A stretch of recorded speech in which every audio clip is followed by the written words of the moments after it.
Johnson for being here today. As you know, this committee is charged with getting to the bottom of the facts regarding Russia's involvement in the 2016 election and what, if any, steps were taken by the U.S. government to prevent such interference in our election. While our investigation seeks to get to the truth of what happened during last year's election, it also seeks to provide recommendations for improvement. One focus of the committee's investigation is the U.S. government's response to Russian cyber activities during the 2016 election. According to the intelligence community's unclassified January 17 assessment, Russian intelligence accessed elements of multiple state or local electoral boards. DHS also assessed that, thankfully, the systems Russia actors targeted were not involved in vote tallying. However, the prospect of any foreign adversary meddling in our election system is extremely disturbing.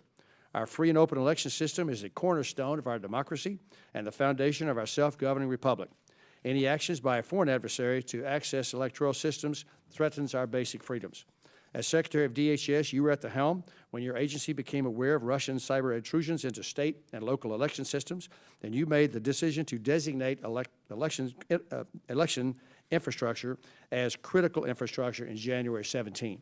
I hope your testimony today will provide this committee and the American public with a better understanding of what exactly happened and what more could have been done, if anything, to prevent the Russians from interfering in our elections. And while I commend your efforts to address the cyber threat emanating from Moscow and successfully safeguard the integrity of our vote tallying systems, it's troubling that DHS and other agencies did not respond more quickly to the Russian hacking. We're also here to talk about the future. Given all that we know about the growing threat posed by cyber intrusions, why did our election systems remain so vulnerable? What more can be done to address these weaknesses and vulnerabilities? And I hope you will discuss these challenges and assist the committee in identifying solutions. With that, I recognize the ranking member, Mr. Schiff, for 5 minutes for his opening statement. Thank you, Mr. Chairman, and thank you, Mr. Secretary, for your extraordinary service to the country. 3 months ago, during the committee's first open hearing, former FBI Director James Comey revealed for the first time that he'd opened a counterintelligence investigation last July to determine whether any U.S. persons associated with the Trump campaign had coordinated or colluded with the Russian efforts to interfere in our election. Last month, we heard from former CIA Director John Brennan, who helped us to understand what the Russian government did, how they did it, and what motivated them. He testified that information he was seeing concerned him so greatly that he feared some Americans could be suborned to the Russian cause and began sending counterintelligence leads to the FBI for investigation.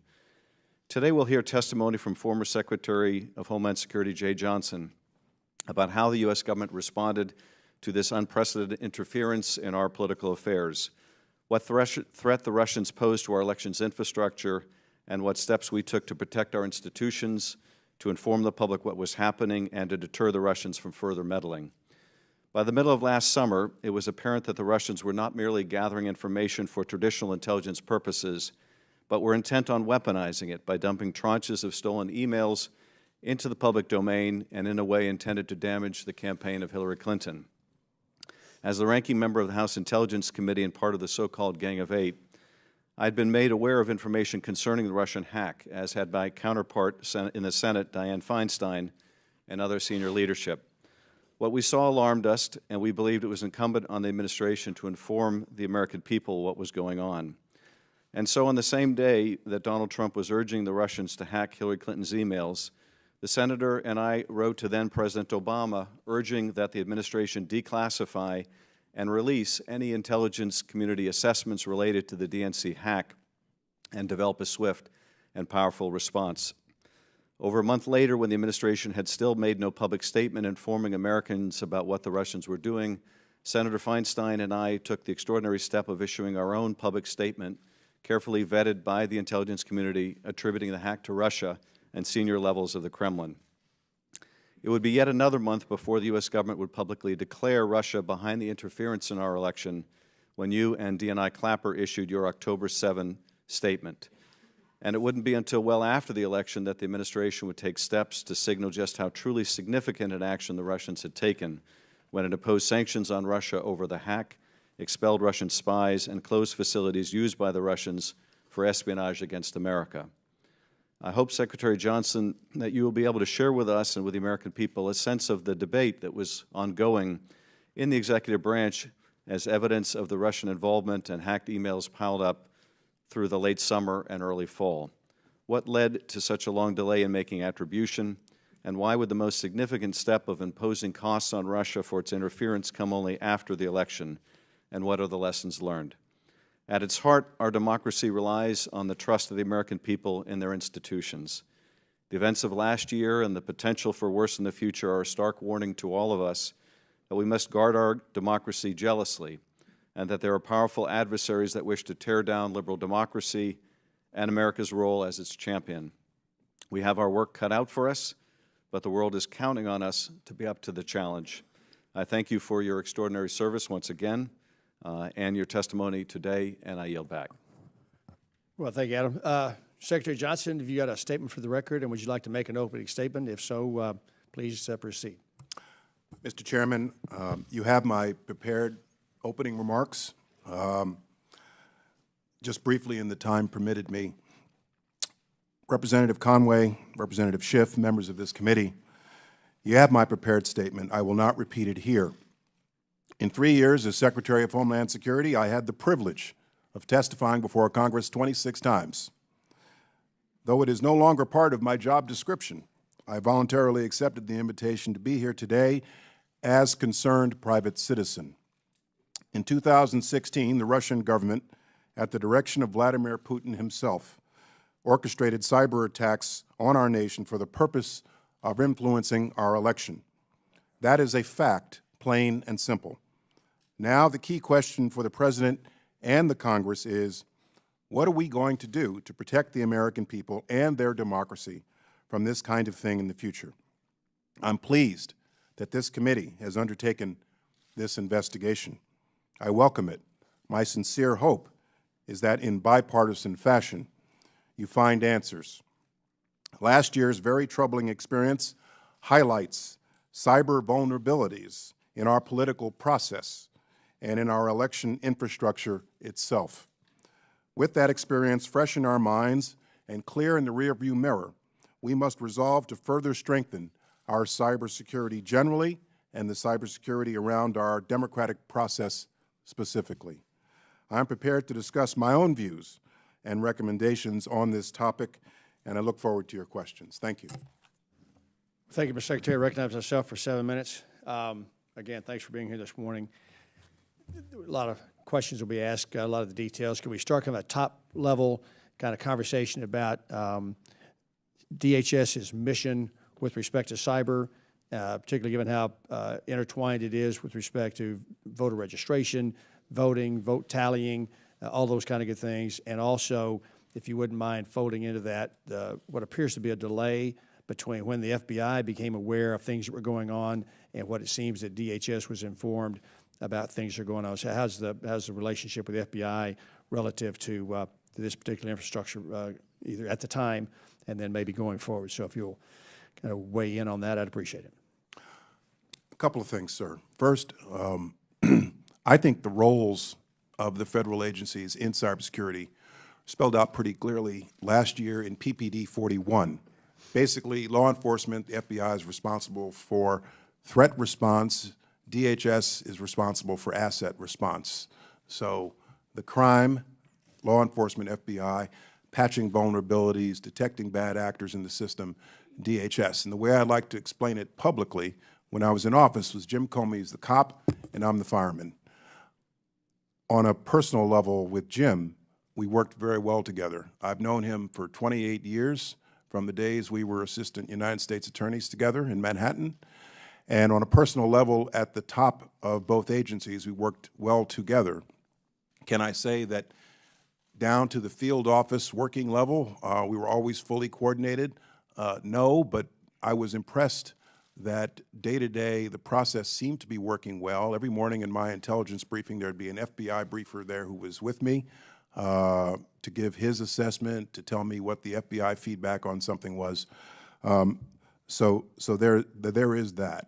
I spelled out in my opening statement, my prepared statement, the first time I recall hearing about the hack into the DNC, and I recalled that it had been some months before I was learning of this, that the FBI and the DNC had been in contact with each other about this. and I was not very happy to be learning about it several months later, very clearly. Well, there's two things, I guess, going on. The DNC hack was at some point in time. What was the delay between the hacks that FBI was aware of, or who found the hacks to the scanning, as you call it, of the various voter registration systems, the attempted intrusions perhaps into the voter records? Who discovered that? And if it was the FBI, then how long was there a delay between that and because using your analogy of the cop and the fireman, if the flames are going up, we need the fireman there first. And so what was that delay between the infrastructure that we're concerned about? My recollection, and part of this is from open source reporting I've read more recently, is that the FBI first discovered the intrusion. That's my recollection. Intrusion into the state systems. Into the DNC. Okay. And I recall very clearly that there was a delay between that initial contact with the DNC and when the report got to me as Secretary of DHS. It may have been that there were others at the staff level in DHS who were privy to this before it filtered up to me in an intelligence report, but that's my recollection. But I was asking, let's ignore the DNC for the time moment. Let's talk about the attempts at scanning or whatever the Russians did with respect to the election systems, voter registration documents. When was that discovered, and who discovered it? And if it wasn't DHS, then what was the lag? My recollection is that the initial scanning and probing around voter registration systems was discovered in late August. Could have been mid, could have been July, but late August in my mind. And my recollection is that once it was discovered, that information came to me and other senior people pretty quickly. Okay. Is there enough of it's one thing for the director and the secretaries to have good personal working relationships. Institutionalizing that's what we're about, because that ebbs and flows with depending on who's in those jobs. Is there is the system of notification between FBI and DHS and that working? Is there any impediments to that not working on its own without the good relationship that you and Mr. Comey had at the time? In my observation, it worked pretty well, but could stand improvement, very definitely. And I think it's incumbent upon the leaders of both organizations to instill that in their workforces. So I think it worked pretty well together in my 3 years, but there were glitches. There were instances where we did not communicate as effectively as we could have. So one of our purposes this morning was to reassure the American public with respect to the 2016 election, and then also, secondly, look at what we do in future elections going forward. You said in your opening statement, or in your prepared remarks, that to your knowledge, there was no vote tallying changes, that no one's vote was, they voted one way and it recorded some other way. Is that still your opinion, that with respect to the 2016 election, that the intrusions or attempted, whatever it is the Russians or others did not affect the actual voting itself?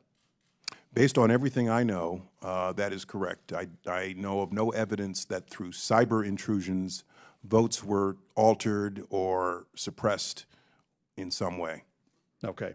The lessons learned in moving forward, you designated the voting system as critical infrastructure. In the remaining time, can you give us kind of a quick snap as to why that was important in your mind? It was important in my mind because critical infrastructure receives a priority in terms of the assistance we give on cybersecurity. That's number one. There's a certain level of confidence, of confidentiality that goes into the communications between critical infrastructure and the department that are guaranteed.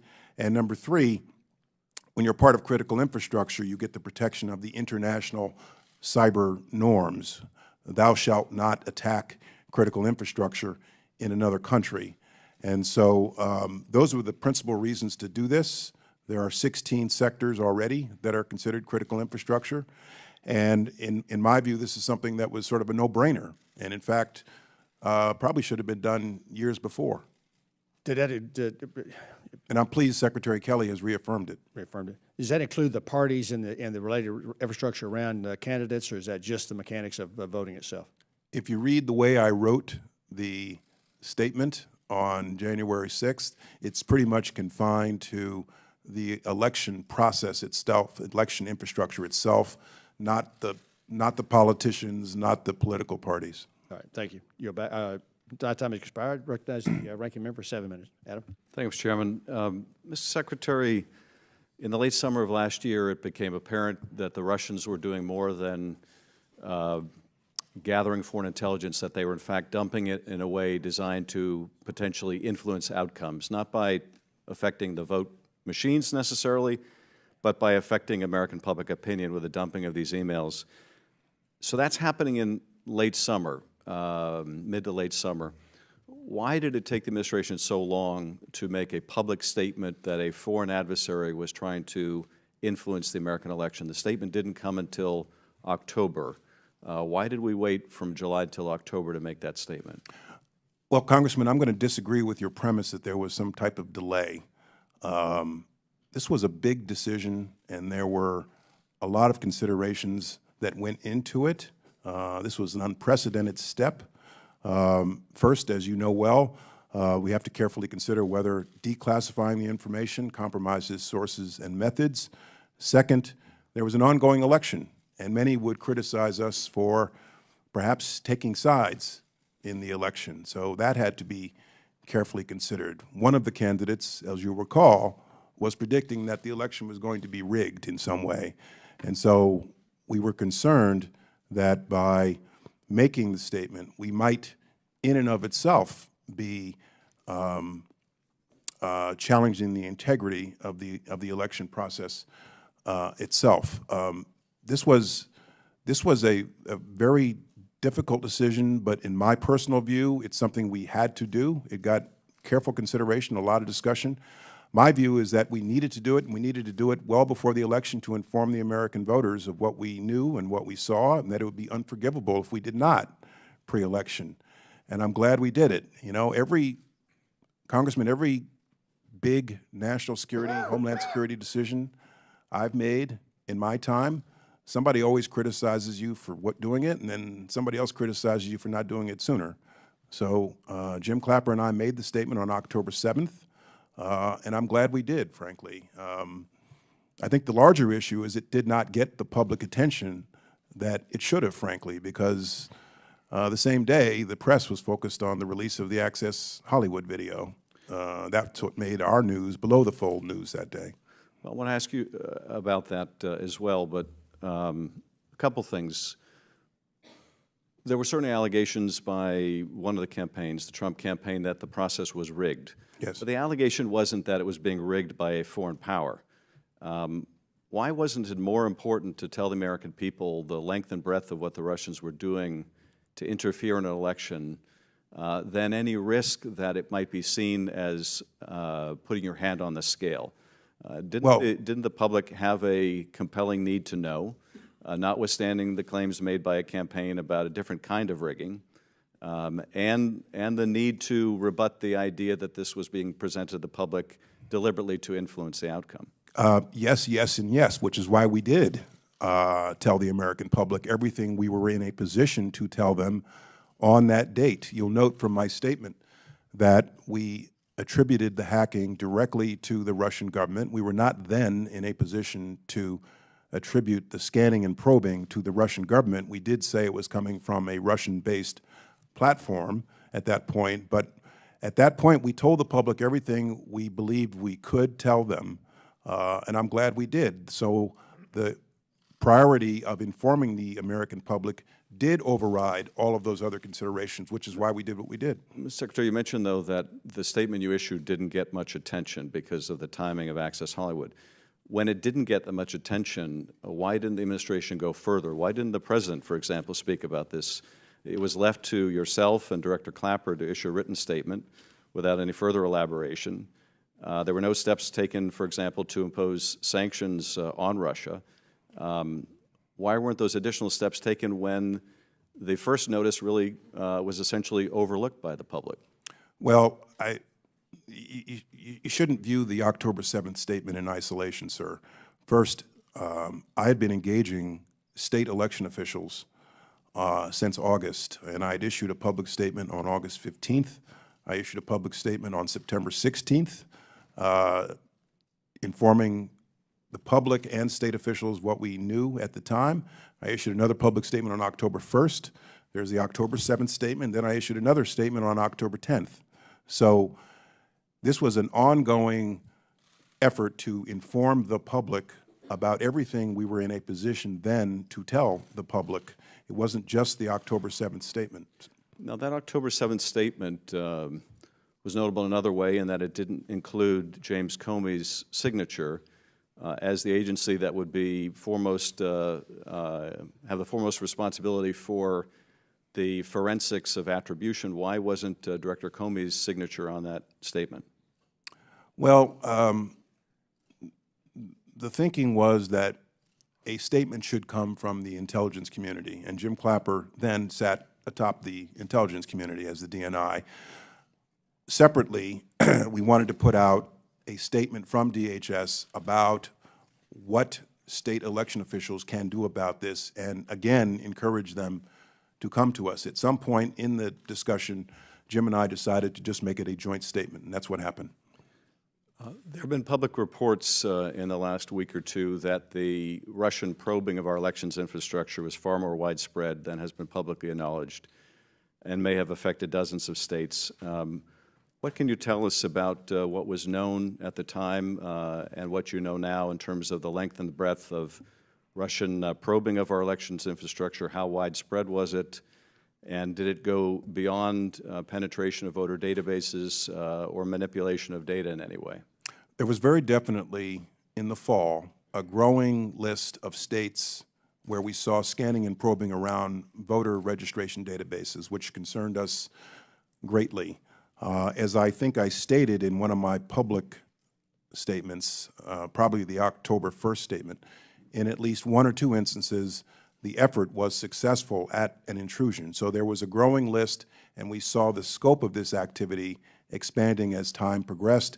And then eventually, in January, we were in a position to say that this activity itself was also the Russian government. Now, I too have seen the more recent reports.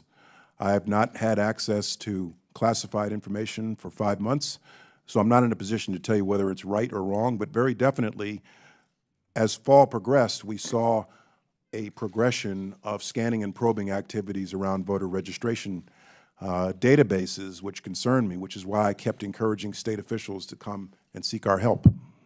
Did that involve a majority of the states? Yes, and I was very pleased about that. Eventually, well, I'm sorry, I don't mean that they took you up on the help, but did the Russians probe a majority of the states' voter databases? I don't know the final count because I haven't had access to the intel for the last 5 months. I know what I see open source, and I'm not in a position to agree or disagree. I've seen open source, I think, 39 states, and I'm not in a position to agree or disagree. Thanks, Mr. Chairman. Time's expired. Mr. Gowdy, 5 minutes. Good morning, Mr. Johnson. Good morning, sir. I want to start by thanking you for your service to our country, which includes a very successful stint as an AUSA. So you will recognize some of my questions as being leading questions. They are not leading from the standpoint of I'm trying to trick you, is more in the interest of time. So if I say something you disagree with, interrupt me, stop me. It's just in the interest of time. I want to see if we can get some things out of the way that we all agree on. Russia has a history of cyber attacks against our country. Is that true? Yes. In the parlance of our former jobs, Russia would be considered a career offender as it comes to seeking to undermine the foundations of our republic. They are constantly trying to attack the foundations and firmament of our republic. Is that fair? I think that's a fair statement. All right. So they're a career offender. They have a history of cyber attacks on our country. We suspected before the November election. Sir? As do others, by the way. Yes, sir. It is. It's not just them. But for purposes of this morning, I want to focus on Russia. We suspected before the November elections that they might attack our voting infrastructure. Is that fair to say? Yes. In fact, you warned that they were going to do so. I was very concerned that they would do so, which is why I kept issuing all these public statements. Yes, sir. All right. At the time you separated from service in January of 2017, you have seen no evidence that the Russians were successful at changing voter tallies or voter totals. Correct. At the time you separated from service in January of 2017, had you seen any evidence that Donald Trump or any member of his campaign colluded, conspired, or coordinated with the Russians or anyone else to infiltrate or impact our voter infrastructure? Not beyond what has been out there open source, and not beyond anything that I'm sure this committee has already seen and heard before directly from the intelligence community. So the only thing I'd have on that is derivative of what the intelligence community has and the law enforcement community.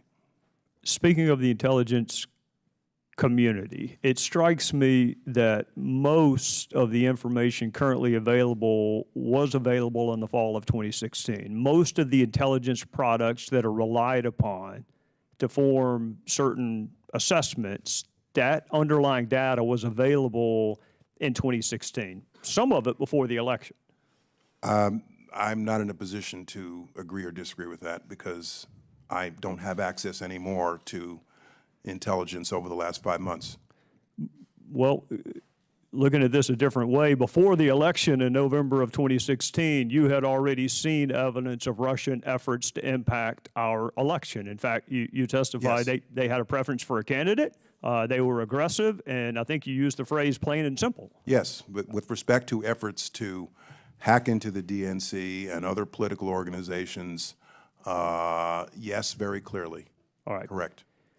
Well, this is, I guess, what I'm getting at. They're a career offender when it comes to attacking the foundations of our republic. They have a history of cyber attacks on our country. You warned before the elections that they may attack our voting infrastructure. After the election, President Obama took steps to target Russia, and you took steps to consider our voting apparatus to be critical infrastructure. Given what we knew before the election, what more could we have done and should we have done? We weren't surprised that Russia was doing this to us. They always do it to us. So what more could we have done, should we have done before the election? Well, hindsight is brilliant. Hindsight is 20/20. I'll preface my answer by saying I think it was unprecedented, the scale and the scope of what we saw them doing. And there had very clearly been intrusions before by a number of state actors, as I'm sure you're aware. In retrospect, it would be easy for me to say that I should have bought a sleeping bag and camped out in front of the DNC in late summer with the benefit of hindsight. I can tell you for certain that in the late summer, fall, I was very concerned about what I was seeing, and this was on my front burner all throughout the pre-election period in August, September, October, and early November to encourage the states to come in and seek our assistance. And I'm glad that most of them, red and blue, did. Hindsight is perfect, 20/20, but I'm satisfied that this had my attention. It had the attention of my people because I pushed them at every step of the way to make sure we were doing everything we could do. But obviously there are lessons learned from this experience, and for the future there is probably more we can and should do. For the states, if I remember correctly, you had a conference call or otherwise communicated with the states to offer them your assistance prior to the election. Correct. And if I remember your testimony correctly, their response vacillated between neutral and opposed. Correct. Well, it was to the issue of designating them as critical infrastructure. Okay. Correct. Do you know, without naming the states, whether any of the states most vocally opposed to that designation were in fact impacted by Russian efforts?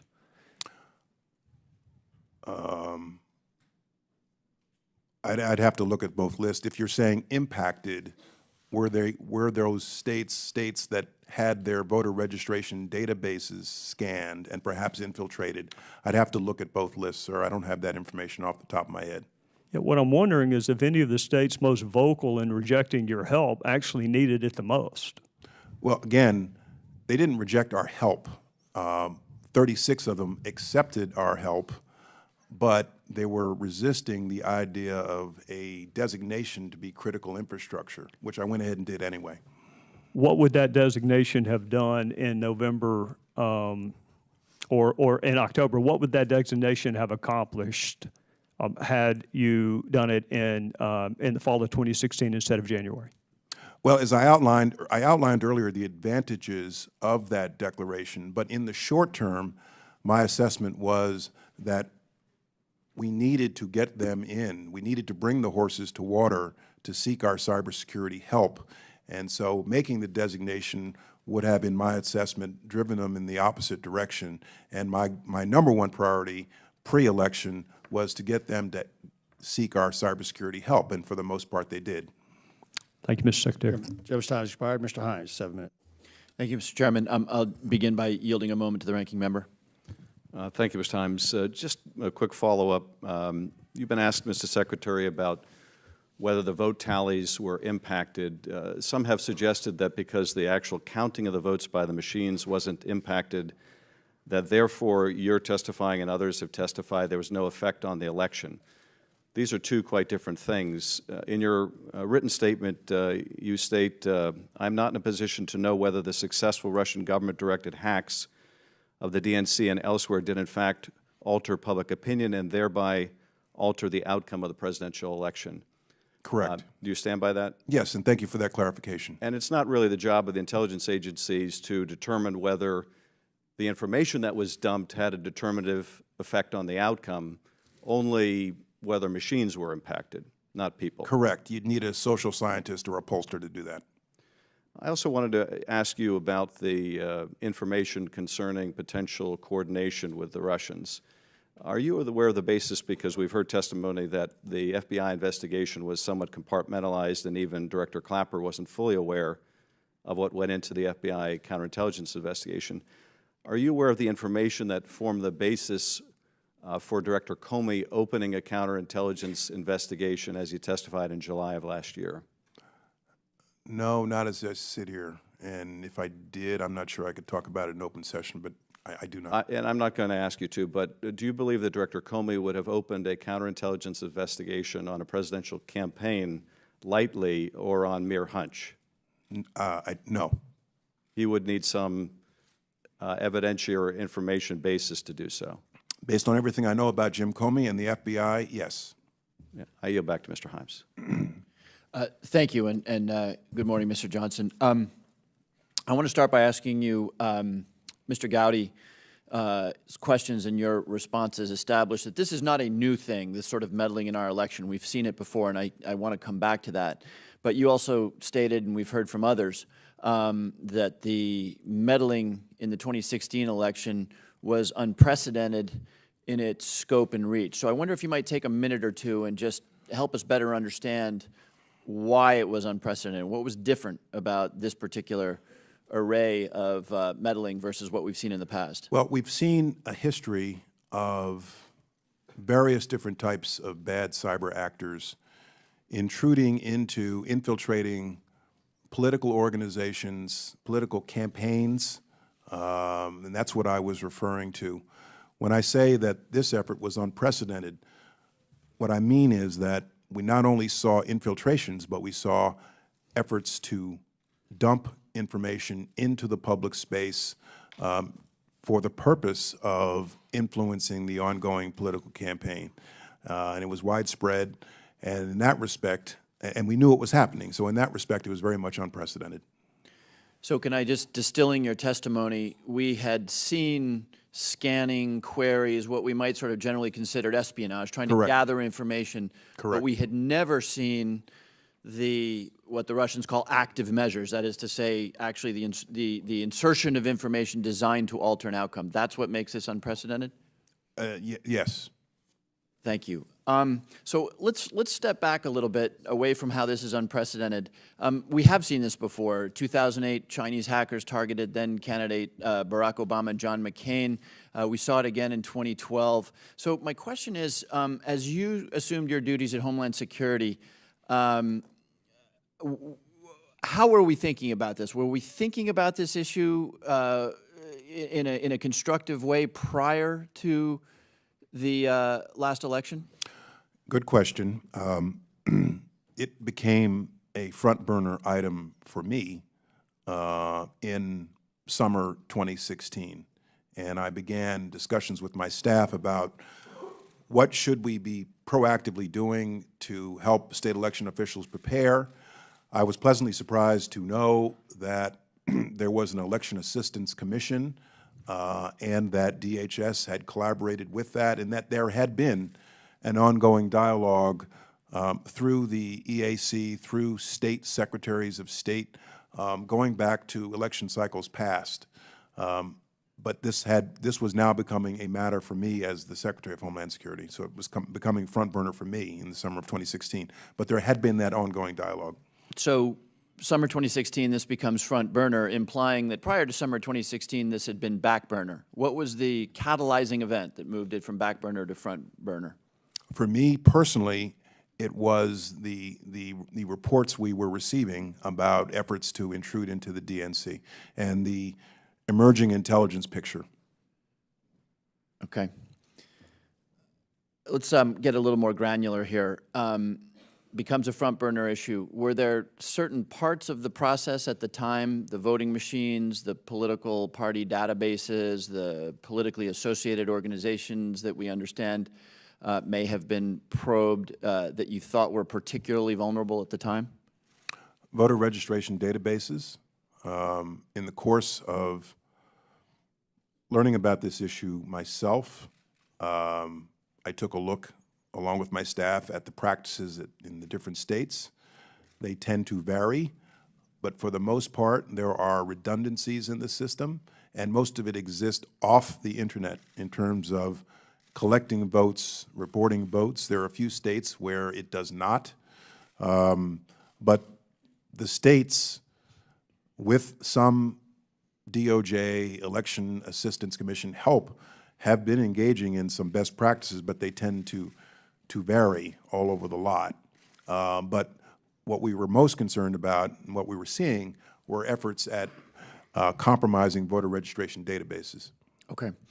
You said something that in my very limited time I don't want to let drop. You said you thought that there is more that we could and should do to address this issue. Can you just elaborate on, if you were still Secretary of Homeland Security, what would your recommendations be at this point? A number of things. One, I would,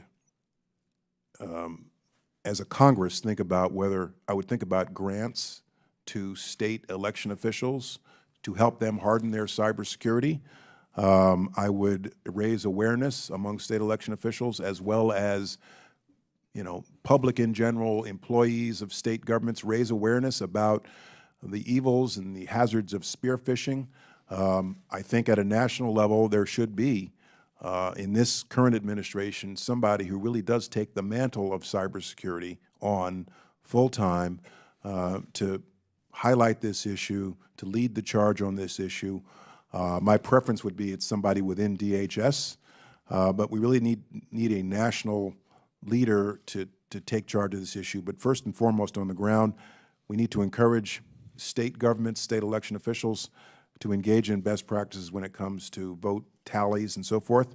And through grants, we ought to consider grants. I hear that from state election officials themselves. Thank you. Thank you, Mr. How much time is expired? Mr. King, 7 minutes. Thank you, Mr. Chairman. Secretary, it's good to see you again. I had the privilege of working with you closely as the Homeland Security Committee when you were Secretary, and I commend you for your service. Truly outstanding job. And in your career, public service, Defense Department, Assistant U.S. Attorney, and now as a successful lawyer, I'm sure. Just a few points before I yield to Mr. Gowdy. Can you elaborate more on what the DHS's connection with the DNC was, or consultation with the DNC was after you became aware of the hacking and they became aware of the hacking, as to what was offered them, what they accepted, Was there any level of cooperation at all? To my disappointment, not to my knowledge, sir. And this is a question I asked repeatedly when I first learned of it. You know, what are we doing? Are we in there? Are we helping them discover the vulnerabilities? Because this was fresh off the OPM experience. And there was a point at which DHS cybersecurity experts did get into OPM and actually help them discover the bad actors and patch some of the exfiltrations, or at least minimize some of the damage. And so I was anxious to know whether or not our folks were in there. And the response I got was FBI had spoken to them. They don't want our help. They have CrowdStrike, the cybersecurity firm. And that was the answer I got after I asked the question a number of times over the progression of time. Now, that was, I assume, totally different from the reaction you got from OPM. The OPM effort, we were actually in there on site helping them find the bad actors. Do you know who it was at the DNC who made that decision, or who was making don't. the resistance? No. Do you know if the FBI continued to try to help, try to assist? I've read in the New York Times about those efforts sometime earlier this year. I moved to strike all references in the New York Times.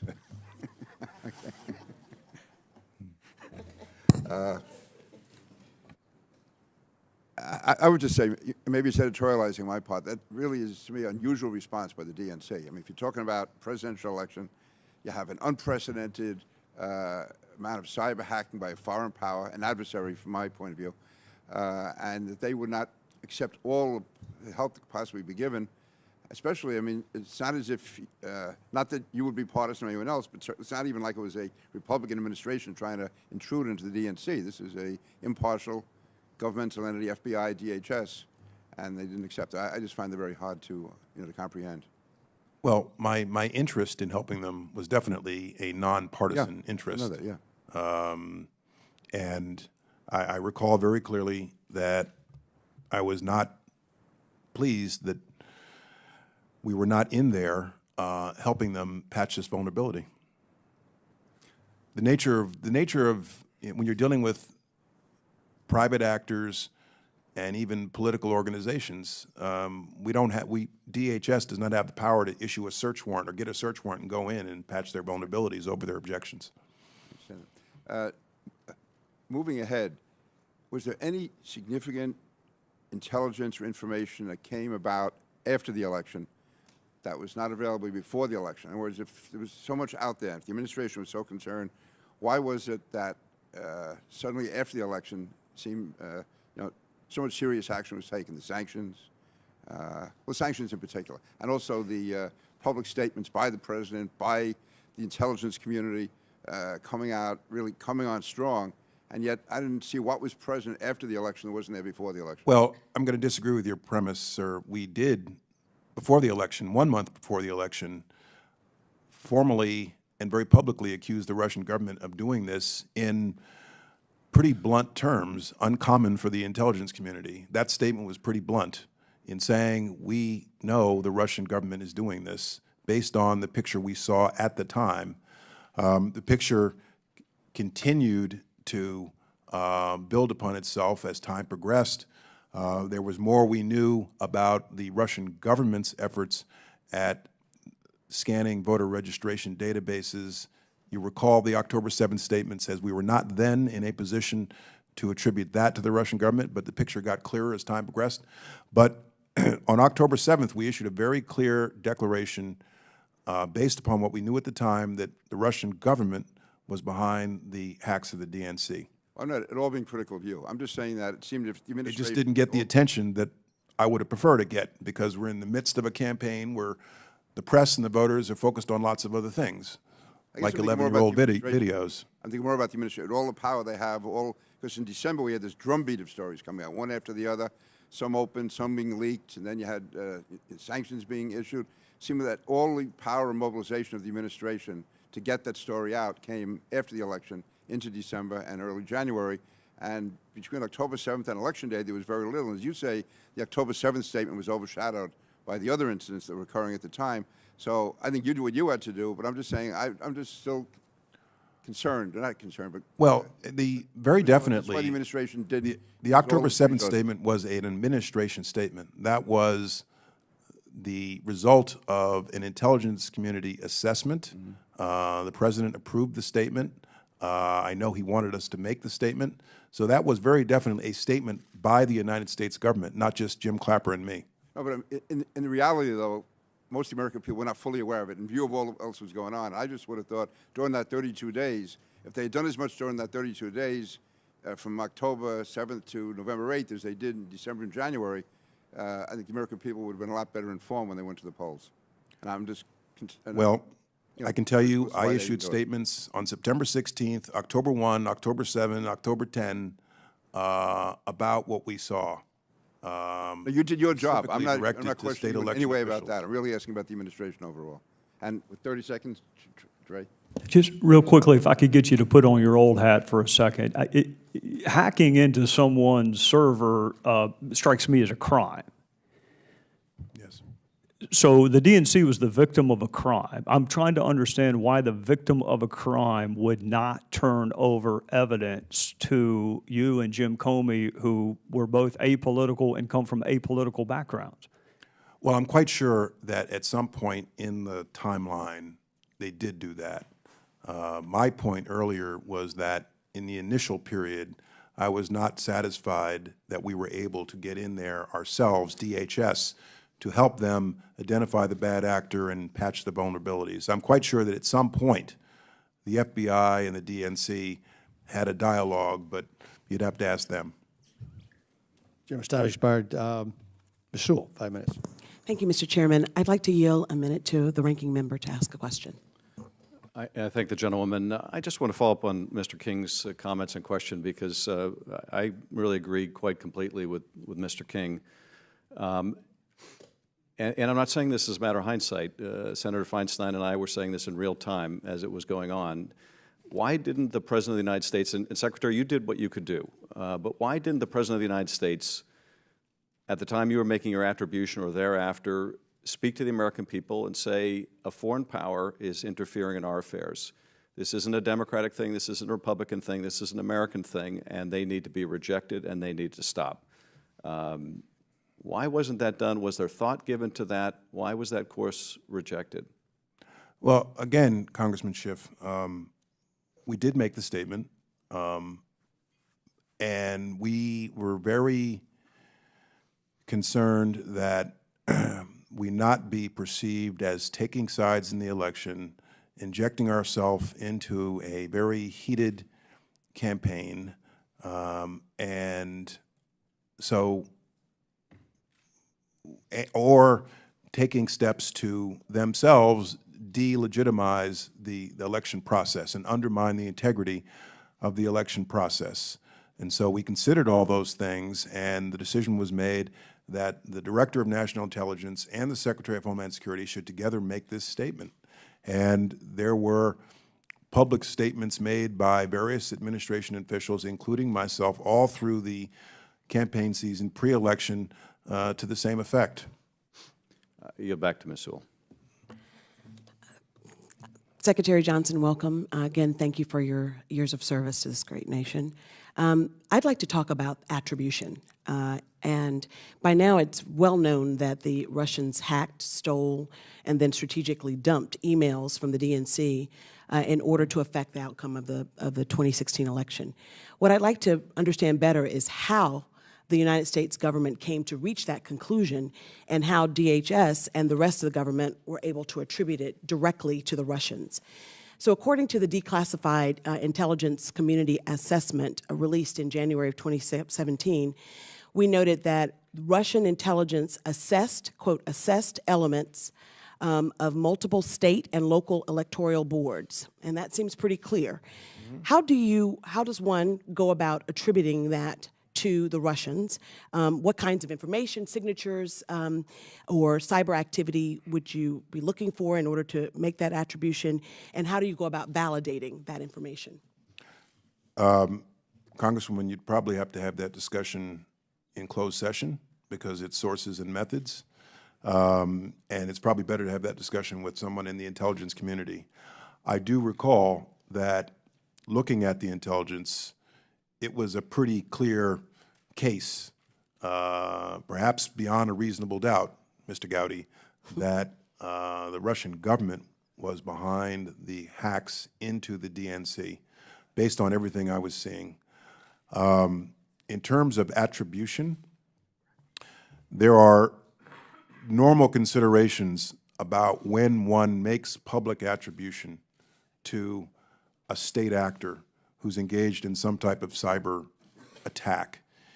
My personal opinion was that, and is that, those normal considerations were out the window and that we had an independent, overriding need to inform the voting public of what we saw going on. And the way I looked at it as a corporate lawyer was, if I'm the issuer of a public stock and I see a very powerful actor in the market trying to manipulate the price of my public stock, I have a duty to tell the investing public what I know. Now, how did you go about alerting the states, the DHS go about alerting the states and local communities about what was going on? And I know that you did the next designation for critical infrastructure. What I'm trying to get at is, given your background and your recommendation that we do something more now to really alert the state and local governments, how do we do it now, and what would you suggest would be a better way to go about alerting them of cyber? Well, we did have an ongoing dialogue all throughout the fall with state election officials at the law enforcement level with DHS. There was, of course, the public October 7th statement, but the conversation didn't stop there. Right. I continued to issue public statements, and we continued to have a dialogue with state officials as they came in to seek our cyber assistance at the staff level. In answer to your question, but only if they came to get your assistance, would DHS be more helpful in that sense? So you really left it up to the states and the local governments to actually I think it's the case that we had a dialogue with just about every single of the 50 states. Eventually, ultimately, we had a dialogue with, I think, all but maybe one or two of the states. And they actually signed up for our cybersecurity assistance. There were 36, along with a whole lot of counties and cities that actually signed up for our assistance. But we were pushing information out the door to everybody as often as we could. But in answer to your question, I think that the states are, one thing I discovered in this conversation, state election officials are very sensitive about what they perceive to be federal intrusion into their process. I heard that firsthand, over and over. This is our process. It's our sovereign responsibility. We're not interested in a federal takeover. And they were very. But doesn't the federal government have an interest in the integrity of these elections? I think the American public, the nation, has an interest in the integrity of the election, and I think you federally elected officials have an interest in the integrity of the elections that result in you sitting here, yes.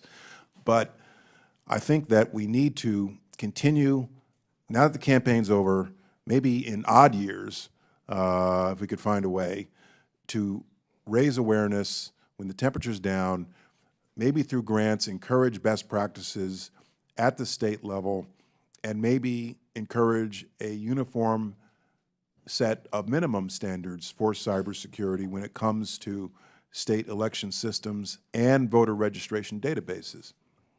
Thank you. Gentlelady's time has expired. Mr. Lobiondo, 5 minutes. Thank you, Mr. Chairman. Mr. Secretary, thank you for being here. Thank you for your service. Some of this may be a little bit redundant, but I'm trying to really better understand how all the different entities have come together. Can you briefly summarize DHS' role in cyber defense? To summarize it, we are the agency of the U.S. government responsible for asset response, so responsible for working with other federal agencies and the private sector in identifying vulnerabilities, patching vulnerabilities, raising awareness, and because of the help we got from Congress, we are the principal portal through which information from the private sector should pass to the U.S. government. So that's it in a summary.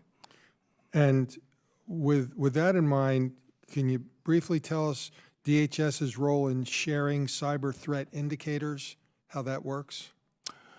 On my watch, it was the and this is an acronym, the NCIC, the National Cyber Communications Integration Center, is the place designated to receive cyber threat indicators and report them. Okay. Switching gears a little bit, based on what you know now, what would you have done more or differently in response to the Russian cyber attack of the 2016 election? Well, with the benefit of hindsight, there is always more things you can say to yourself, I should have done. Like I said earlier, you know, with the benefit of hindsight, perhaps I should have camped out at the front door of the headquarters of the DNC. But at the time, knowing what we knew and wrestling with all of the considerations we had, I can tell you that this was very much a top priority for me, because none of us knew how this was going to come out and how far the Russians were going to go in their efforts. And so I can tell you, with the benefit of hindsight, that this was a top priority for me. And virtually every day during the campaign season, I was questioning my own staff about, are we mobilized? Are we energized enough to do what we need to do? Have we set up a crisis response center on election night, which we did? At one point, and I said this in my prepared statement, I picked up the phone and called the CEO of Associated Press, that has and has had for years the responsibility for election night reporting, to make sure that their systems were satisfactory. And I was satisfied that they have enough redundancies in their system as well. So this was something that was, you know, very much uppermost on our minds in the run-up to the election. Okay. So thinking ahead to 2018 and 2020, what scenarios, two-part question, what scenarios most concern you, and what recommendations do you have for us that we should do that maybe is something that's not in place now? Well, the scenarios that most concern me about the integrity of elections are not necessarily cybersecurity related, but in the cybersecurity realm, what I do worry about are the vulnerabilities around state voter registration databases. And we saw those vulnerabilities last fall. And so I think there needs to be more done to secure voter registration databases so that that information doesn't get out in the open. So from a congressional approach, somehow grants to states for databases or anything specific you recommend? I know that the state election officials are very sensitive to and would oppose, likely, federal standards for how they should run their elections. It was very hard to bring about. I remember the debate about HAVA in 2002. So I would use the carrot approach instead of the stick approach and encourage them through grants to bolster their own cybersecurity. And what specific policy changes, if any, would you recommend to your successor, Secretary Kelly? In addition to all the things we've just discussed, I think it's important that Secretary Kelly or the Undersecretary for NPBD really take this on as a front burner issue. When I came into office in 2013, I viewed counterterrorism as the cornerstone mission of DHS.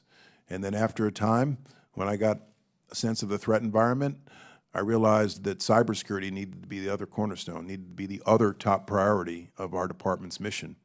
It's going to get worse before it gets better, and bad cyber actors all the time are more and more ingenious, more tenacious, and more aggressive. And so I would urge Secretary Kelly to make this one of his top 1 or 2 priorities.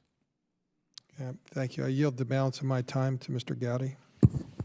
I thank the gentleman. Director Johnson, I don't want to beat a dead horse, but I do think it's important. The last time you and I talked, I wasn't 100% sure, but I've since had it confirmed. The DNC never turned the server over to law enforcement. So twice now you have said that you could have camped out in front of the DNC, and I would say in defense of you, it wouldn't have made any difference if you had, because they weren't going to give you the server. So if you're investigating, either from a law enforcement or from an intelligence standpoint, the hacking by a foreign hostile government, wouldn't you want the server?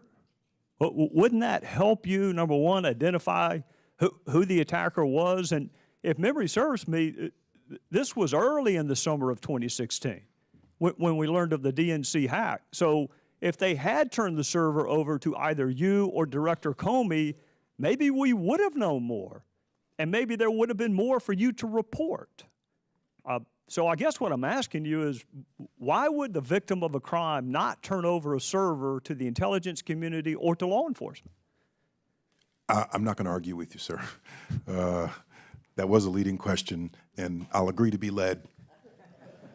Jim's time has Thank you. expired. Mr. Carson, 7 minutes. Oh, excuse me, just hang on, Andre. My general counsel has informed me that our unanimous consent order to extend the conversation for 7 minutes per member is only good for an hour. So I ask unanimous consent that each member have 7 minutes to question the witness, and hearing no objections, we'll continue down that path. Mr. Carson, 7 minutes. Thank you, Chairman. Thank you, Mr. Johnson, for your service to our country. We've heard since last year about Russian bots that were released on the internet, generating and disseminating fake news on social media platforms. As far as you understand, sir, how do these bots work, and how did we come to discover them, and how effective were they in basically shaping opinions, and how do they interact with social media to make their campaign most effective?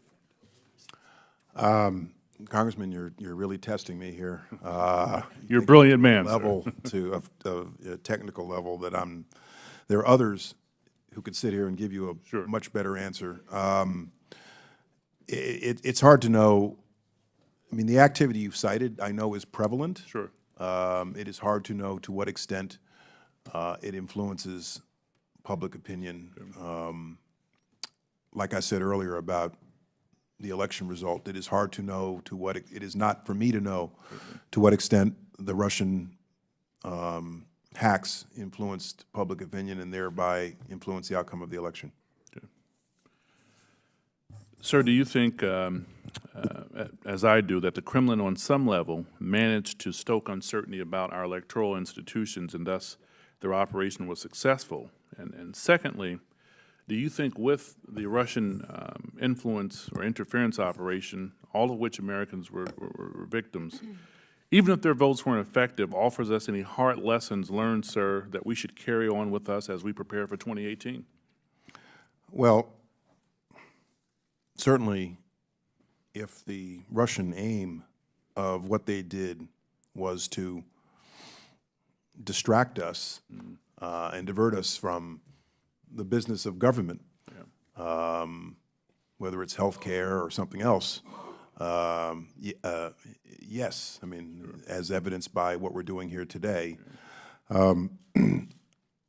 Again, I think the answer has to be greater workforce awareness among those who use, whether it's the DNC or House.gov or the private sector, raising awareness among those who use the system about unrecognizable emails and attachments. You know, this apparently started with an email somebody shouldn't have opened.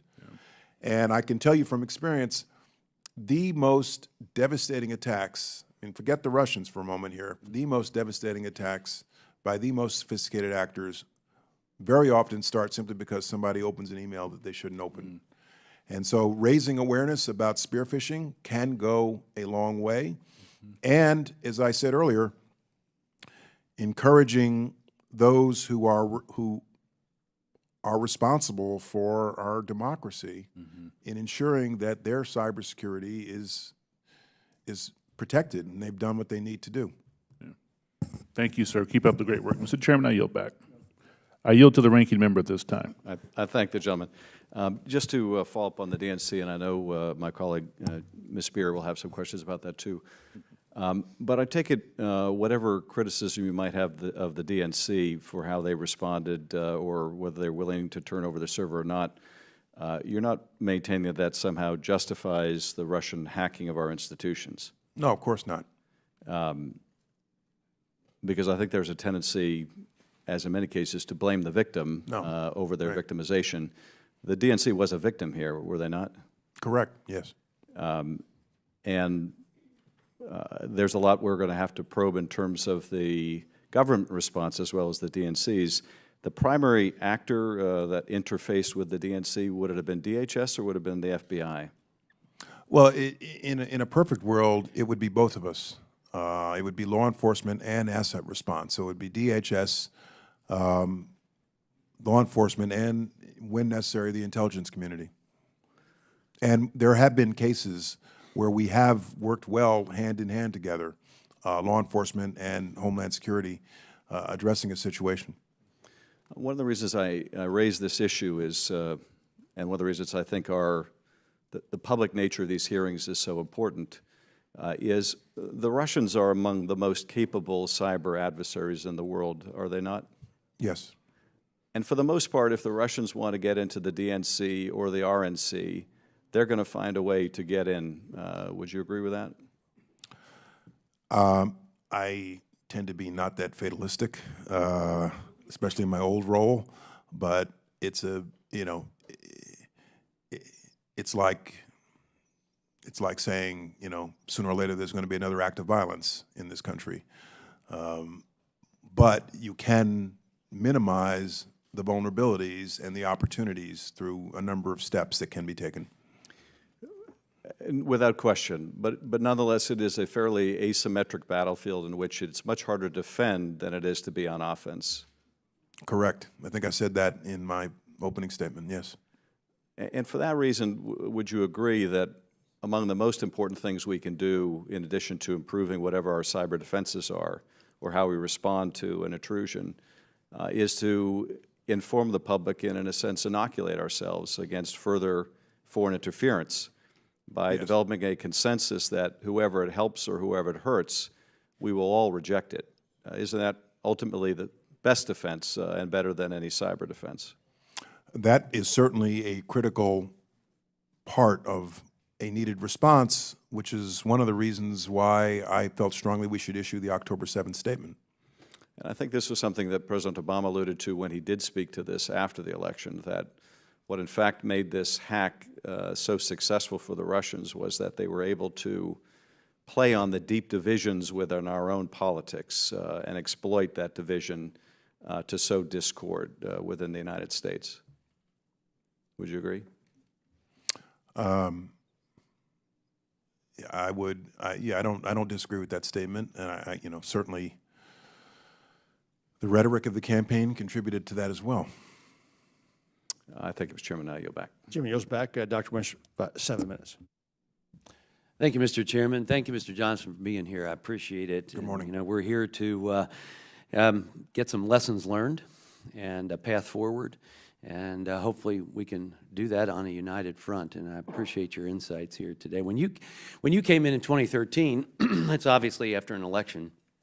Were you given information on previous attempts in previous elections, say in 12 or 8 or 4, and the kind of things that take place? Because it's been said many, many times, Russia, for example, they've been trying to do this type of stuff in any way they could since the Soviet Union.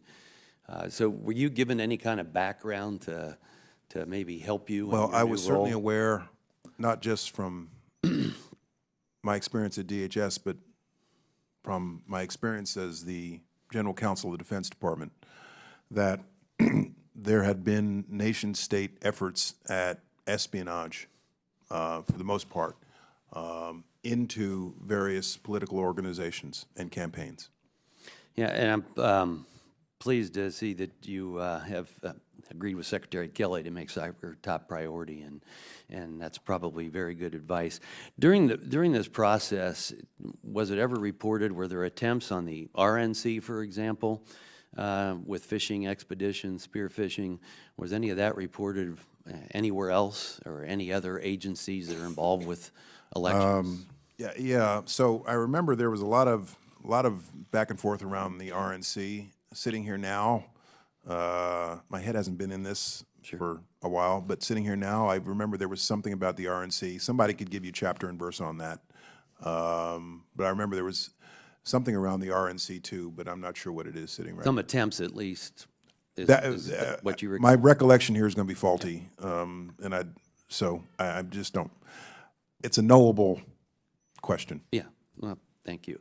So, we're talking about hacking from an external, a foreign source, and clearly an illegal activity. You look at something like, in trying to influence an election, and you look at something like Access Hollywood, I assume that was legally obtained, but trying to influence an election. I'm not trying to compare the two in any way, shape, or form. What I'm going to is we talk about Russia. We're talking about Russia today, but we're also talking about other countries, as you mentioned before. They are not alone in this process. But do we have domestic concerns as well? We're talking a lot about foreign entities trying to influence our elections through nefarious behavior. Do we have concerns domestically as well that we should be alerted to? Absolutely. Domestically, there are bad cyber actors that would probably have a motive in trying to affect the outcome of an election, as well as, theft, ransomware, host of other things that I think we all know about. Sure. Have we seen any of that from the domestic front? I mean, I know we're talking about foreign entities today, but have we seen any successful attempts domestically to try and invade? Cyber attacks for a political motive, I have to believe yes. Yeah. Sitting here, I can't list them, but I'm sure there have been. Well, I don't really want you to list them. You all may have been the victims of such things. I'm sure there's been attempts. But that's all I have. I thank you for being here today. Mr. Chairman, I yield back.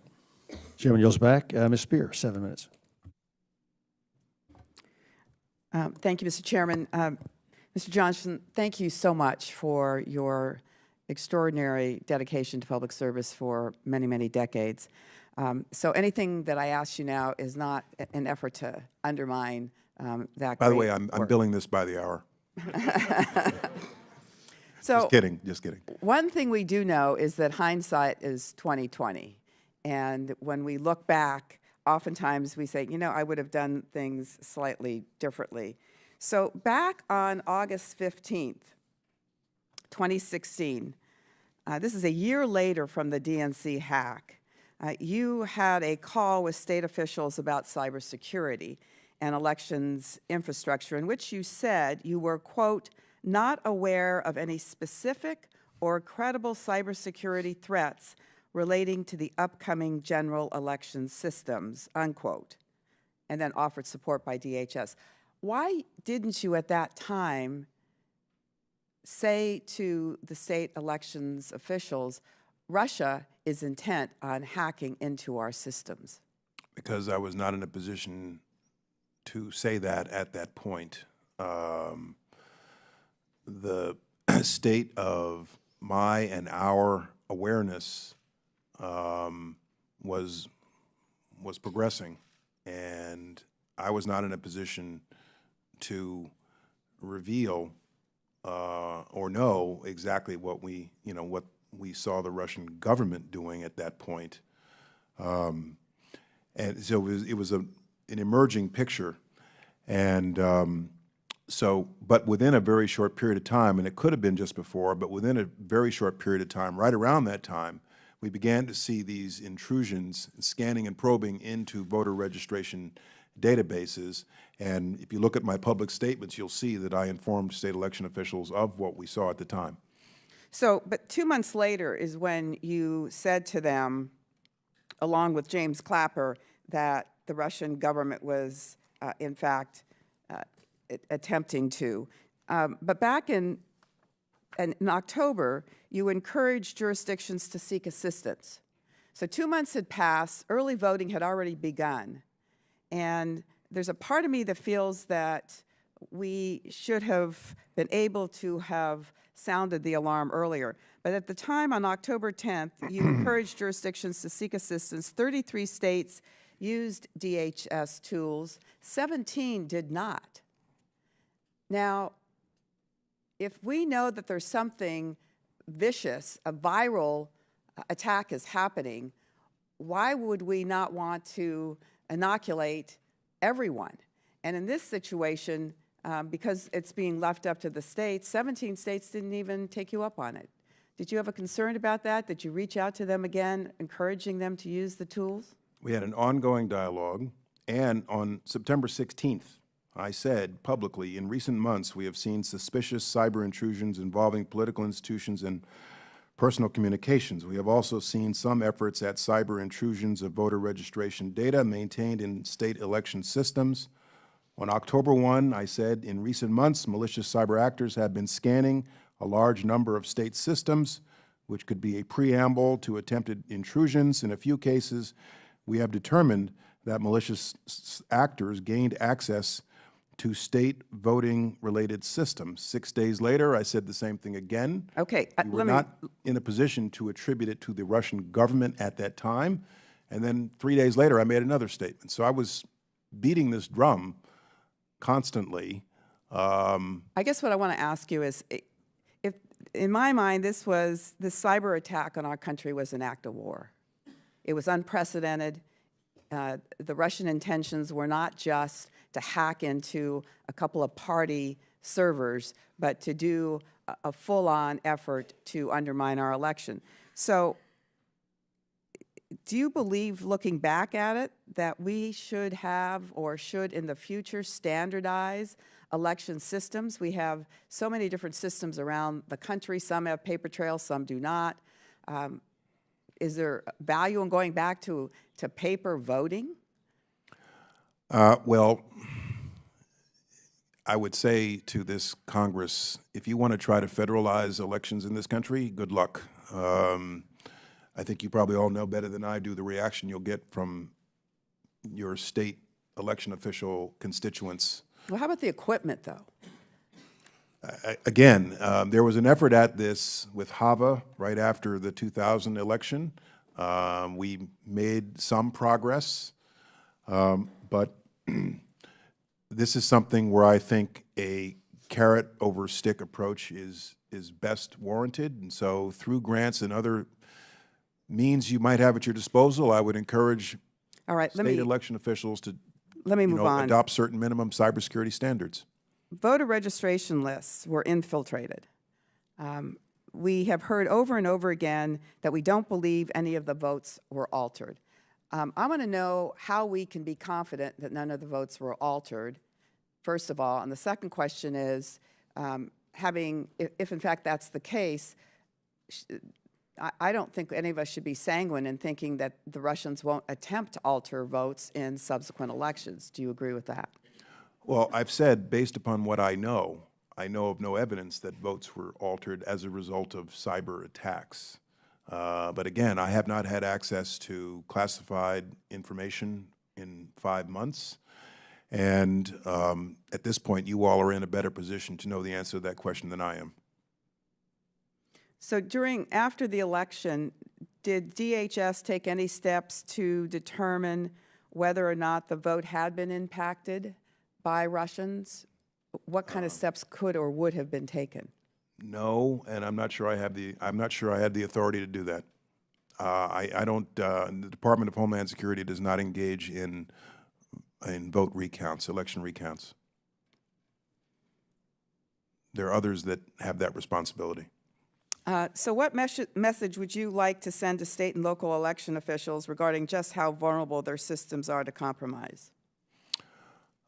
I would say that your voter registration databases are very vulnerable to exfiltration, exposure, and that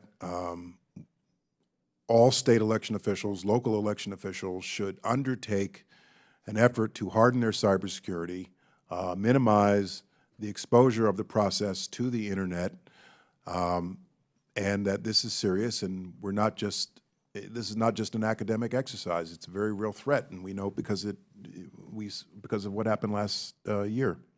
Thank you. I yield back. Gentlelady's time expired. Mr. Stewart, 7 minutes. Thank you, Mr. Chairman and Mr. Secretary. Thank you. I join with others and thank you for your service. We had a chance to sit down together last week at a dinner, and I enjoyed that, and I walked away impressed, as I think many people obviously would be. I'm going to ask you a series of questions, if I could, and I got to tell you, they're going to be. I don't think you're going to like them, and I think they're going to be difficult to answer. But before I get to them, I want to set the table, if I could. I was in Moscow last summer. I came home from Russia, and I said, they're going to mess with our elections. And that wasn't based on any particular or specific piece of intelligence. It was just based on common sense and history and the things that we know. Some of them we've been discussing here today. I think we have to agree that this mission, they were overwhelmingly successful. I mean, some KGB captain just got promoted to 4-star general on this mission because it was a resounding success from their point of view. And they have to be thrilled with the outcome. And if success breeds success, and it does, then we have to anticipate that they're going to try and do it again. Not just here in the United States, but as we've seen throughout other Western democracies, because democracies are vulnerable. And I think I want to emphasize this point. Politically divided democracies are particularly vulnerable. And I think that's where we find ourselves. So we ask this question, what do we do? And that's what we've been discussing with you here today. That's the point of this hearing. Frankly, I think that's the primary point of the intelligence process here in this question is, what do we now do? Now, some of that's been diverted from, I think, our primary goal, and some of it's been diverted, unfortunately, by what I think is political grandstanding. So I want to come back to it. What do we do? And now, Mr. Secretary, it leads me to my questions. Yes, we can defend against email hacks, and that's an obvious thing to do. I think we could train people not to be victims of phishing, which is some of the DNC officials were. You can protect voter registration machines. You can protect the voter machines and the registration databases. But this is the difficult part. How do you protect against propaganda? How do you protect against false news stories? How do you protect against internet trolls who we know are paid Russian employees? And the last question, this is a tough one, how do you encourage a gullible press to be more mature in their judgment, more defined in their judgments, rather than play into Russian hands? I think those are the real challenges we have, and if you have views on that, I would love to hear them, because I think that's where we're going to go crossways in the future. All I can say is, wow. Where do I begin? Well, and I appreciate that response, because that indicates your agreement that this is a real challenge for us. Is that true? I would encourage you to look at a speech I delivered at Westminster College in Missouri in September 2015, where I said that I believed it was the responsibility of those who hold public office and seek public office to be responsible in their rhetoric, those who command a microphone. So that's for starters, because overheated rhetoric can hurt innocent people. You know, God bless the First Amendment. You know, anybody with a keyboard now and access to the internet can say virtually anything they want about any public official in this room, and you have little or no recourse because of the First Amendment and the way it is interpreted. That's the age in which we've evolved. I grew up when we had gatekeepers to news, and I suspect you did too. Walter Cronkite and others.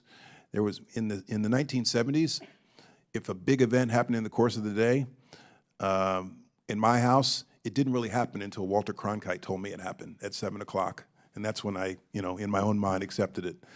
Now with the 24/7 news cycle and the internet and so many people out there who call themselves journalists, who can say virtually anything without fact-checking, make virtually any accusation, and there are a whole lot of people who rely on that information, it's a new frontier. Well, and if I could, sir, interject there just quickly, it's not just those who call themselves journalists. In too many cases, they are actual journalists. And some of the institutions, and I won't name them, but some of these reliable or formerly reliable media outlets that we know now have just, as I said, have completely played into Russian hands in some of the reporting that they provided us. That's a whole separate subject. Yeah. But and I interrupted you. I don't know if you were. No. I think my views on this subject are probably shared by lots of members of the committee. All right. Well, thank you. And again, I'll just to conclude, democracies are vulnerable, and it's easy, or at least easier, to protect your email account. It's hopefully achievable that we can protect voting machines. But Russian active measures are relentless.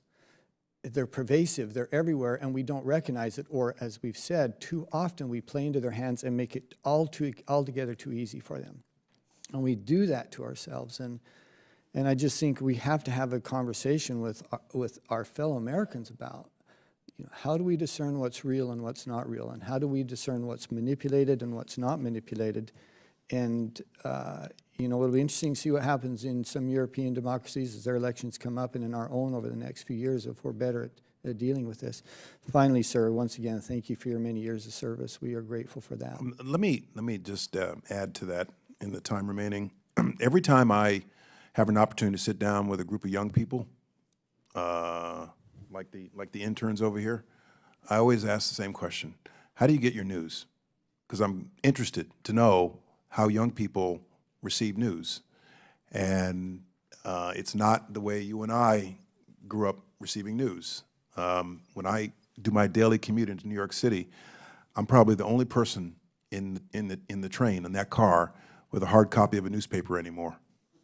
That's how I still get my news, or at least, on the second or third pass anyway. When I was at DHS, I got my news through the daily intelligence briefing, and then I'd read the newspaper to see how they were covering the news. But it's fascinating to me that more and more people are getting their news in more and more different ways. No doubt about it. Less discerning ways. And Americans have gotten so, if I see it in the news, unless it's a sports score, I'm not sure I believe it. And even the sports scores, I'm going to check twice. So thank you. And Mr. Chairman, I yield back. Time's expired. Mr. Quigley, 7 minutes. I yield 1 minute to the ranking member. I thank the gentleman. Secretary, I just want to follow up on one of Jackie Spears' questions. You mentioned that a message you would have for the states would be that their voter registration databases are vulnerable to exfiltration. If they're vulnerable to exfiltration, are they also vulnerable to the manipulation of data within the voter registration database, such that there could be uncertainty created about whether someone was eligible to vote? And what's more, even though there wasn't evidence of tampering with the vote counting machines, if those machines are Wi-Fi compatible, if those machines are periodically updated in terms of their software, by thumb drives or through Wi-Fi accessibility, are the machines themselves potentially vulnerable next time? Yes and yes, to both your questions. Thank you, and I yield to Mr. Quigley. Thank you. Thanks again for your service, sir, and thanks for being here. Help me understand last August, to the question that Ms. Spear had touched upon. DHS provided last August a readout of a call you had with the National Associations of Secretaries of State and other election officials, and quote, "You were not aware of any specific or credible cybersecurity threats relating to the upcoming general election systems." At the almost exact same time, the State of Illinois Board of Elections announced that it had been hacked or some variation thereof. Was this one of the reasons for your calls? What prompted the call if you believe what you said? They're not aware of any specific or credible threats. Well, the state of my awareness was evolving constantly, and the statement I made on August 15th, I'm sure, was a very careful statement based upon what I knew at the time. What prompted the call was the general increasing threat environment that we were concerned about, and so I wanted to engage state election officials to encourage them to seek our cybersecurity help and to raise this issue of designating them critical infrastructure. I wasn't going to do that without engaging them first. Let me reference Vice Chairman Senator Warner's letter to Mr. Kelly. And he references, we know that DHS and FBI have confirmed 2 intrusions into voter registration databases in Arizona and Illinois by foreign-based hackers. There was suspicious activity aimed at the election databases of multiple other states. He references, as have others. Could you comment on his request and what your reaction would be?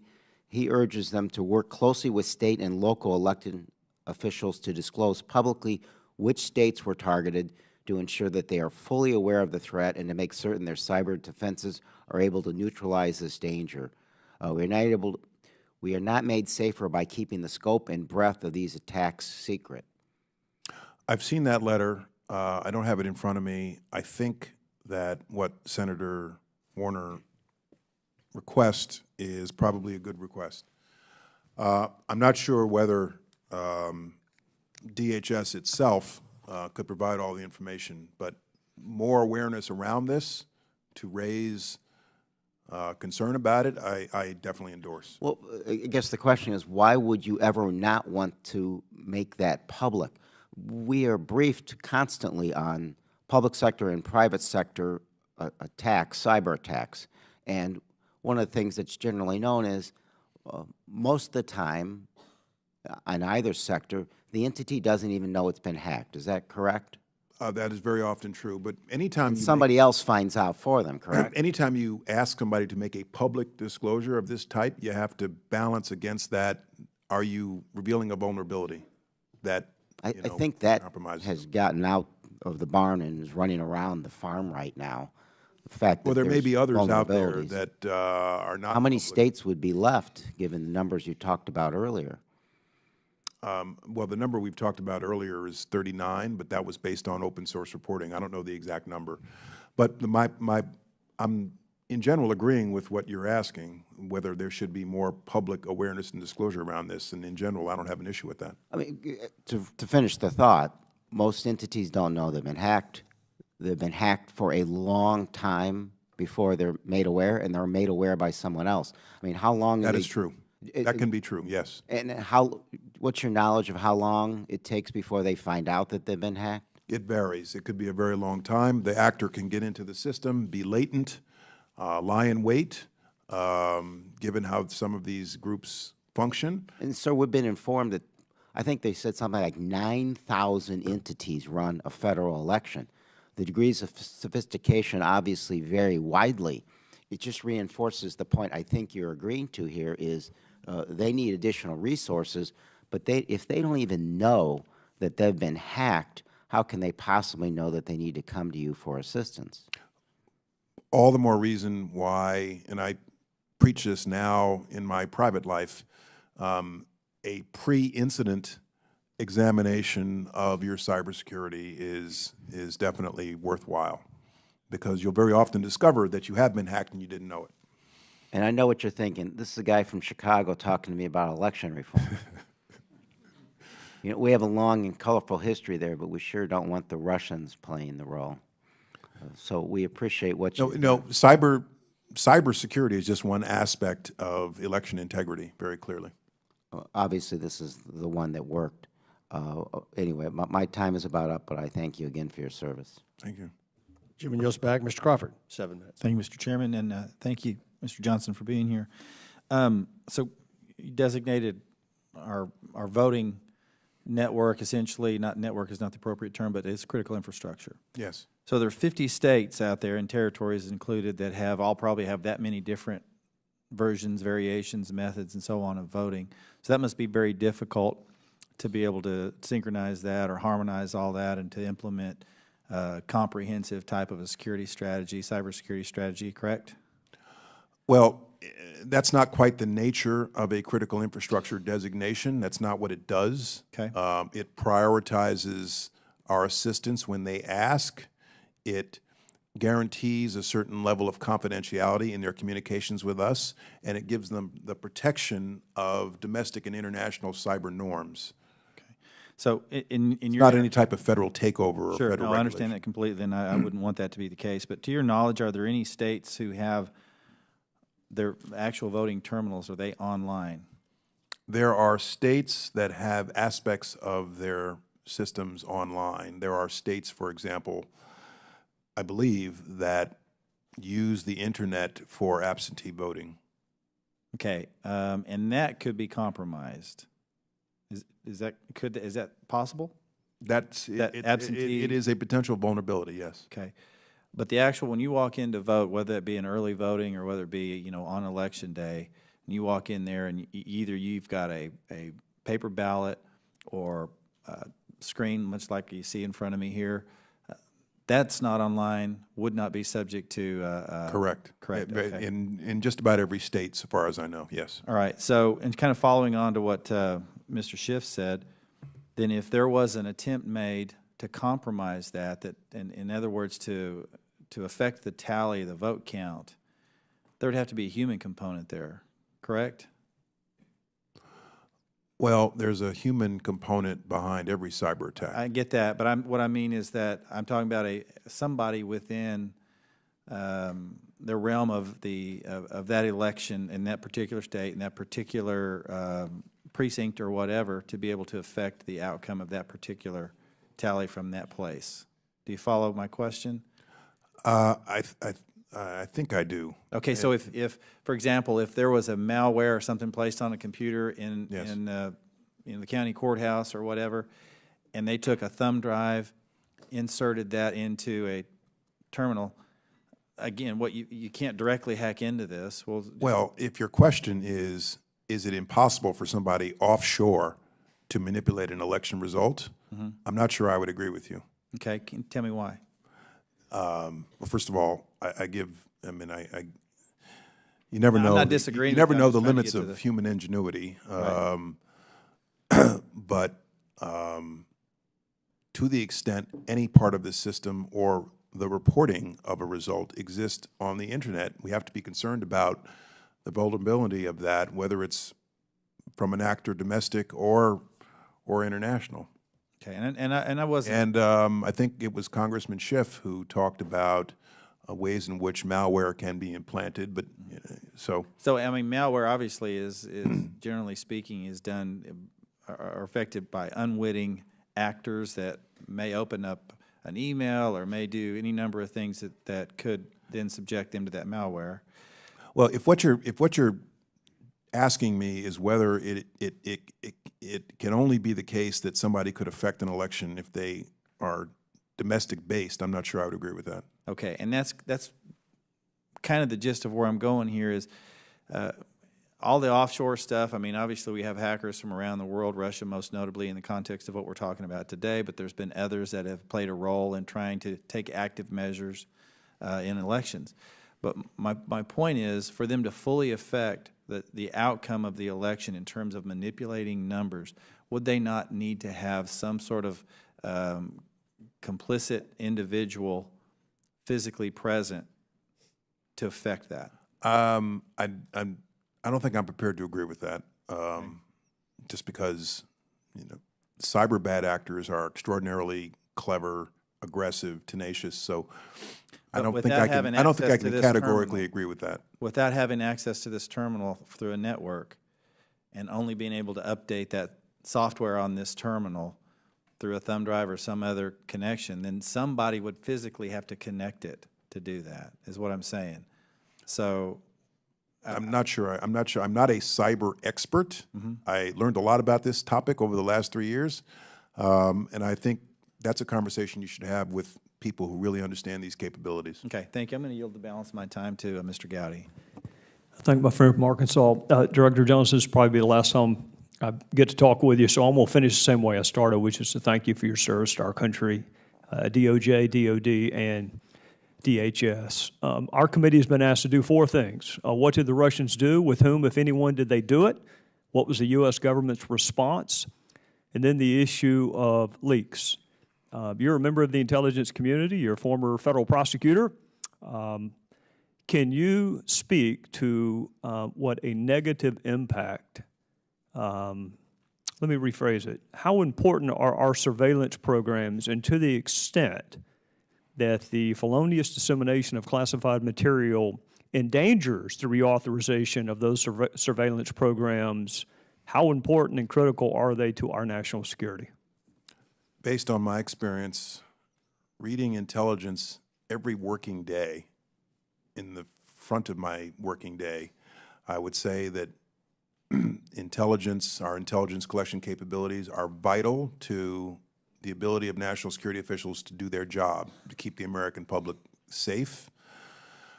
I agree with your question in that the compromise of that type of intelligence endangers our ability to continue this activity, compromising foreign partnerships, endangers those foreign partnerships. I cannot overstate for you how important it is that we have good intel, access to good sources to do our jobs. Otherwise, you're flying blind. Thank you, Director. Gentleman's time is expired. Mr. Swalwell, 5 minutes. 7 minutes. Thank you, Chair. May I yield to the ranking member? I thank the gentleman. I'll be very quick, just on the point that my colleague, Mr. Gowdy, raised.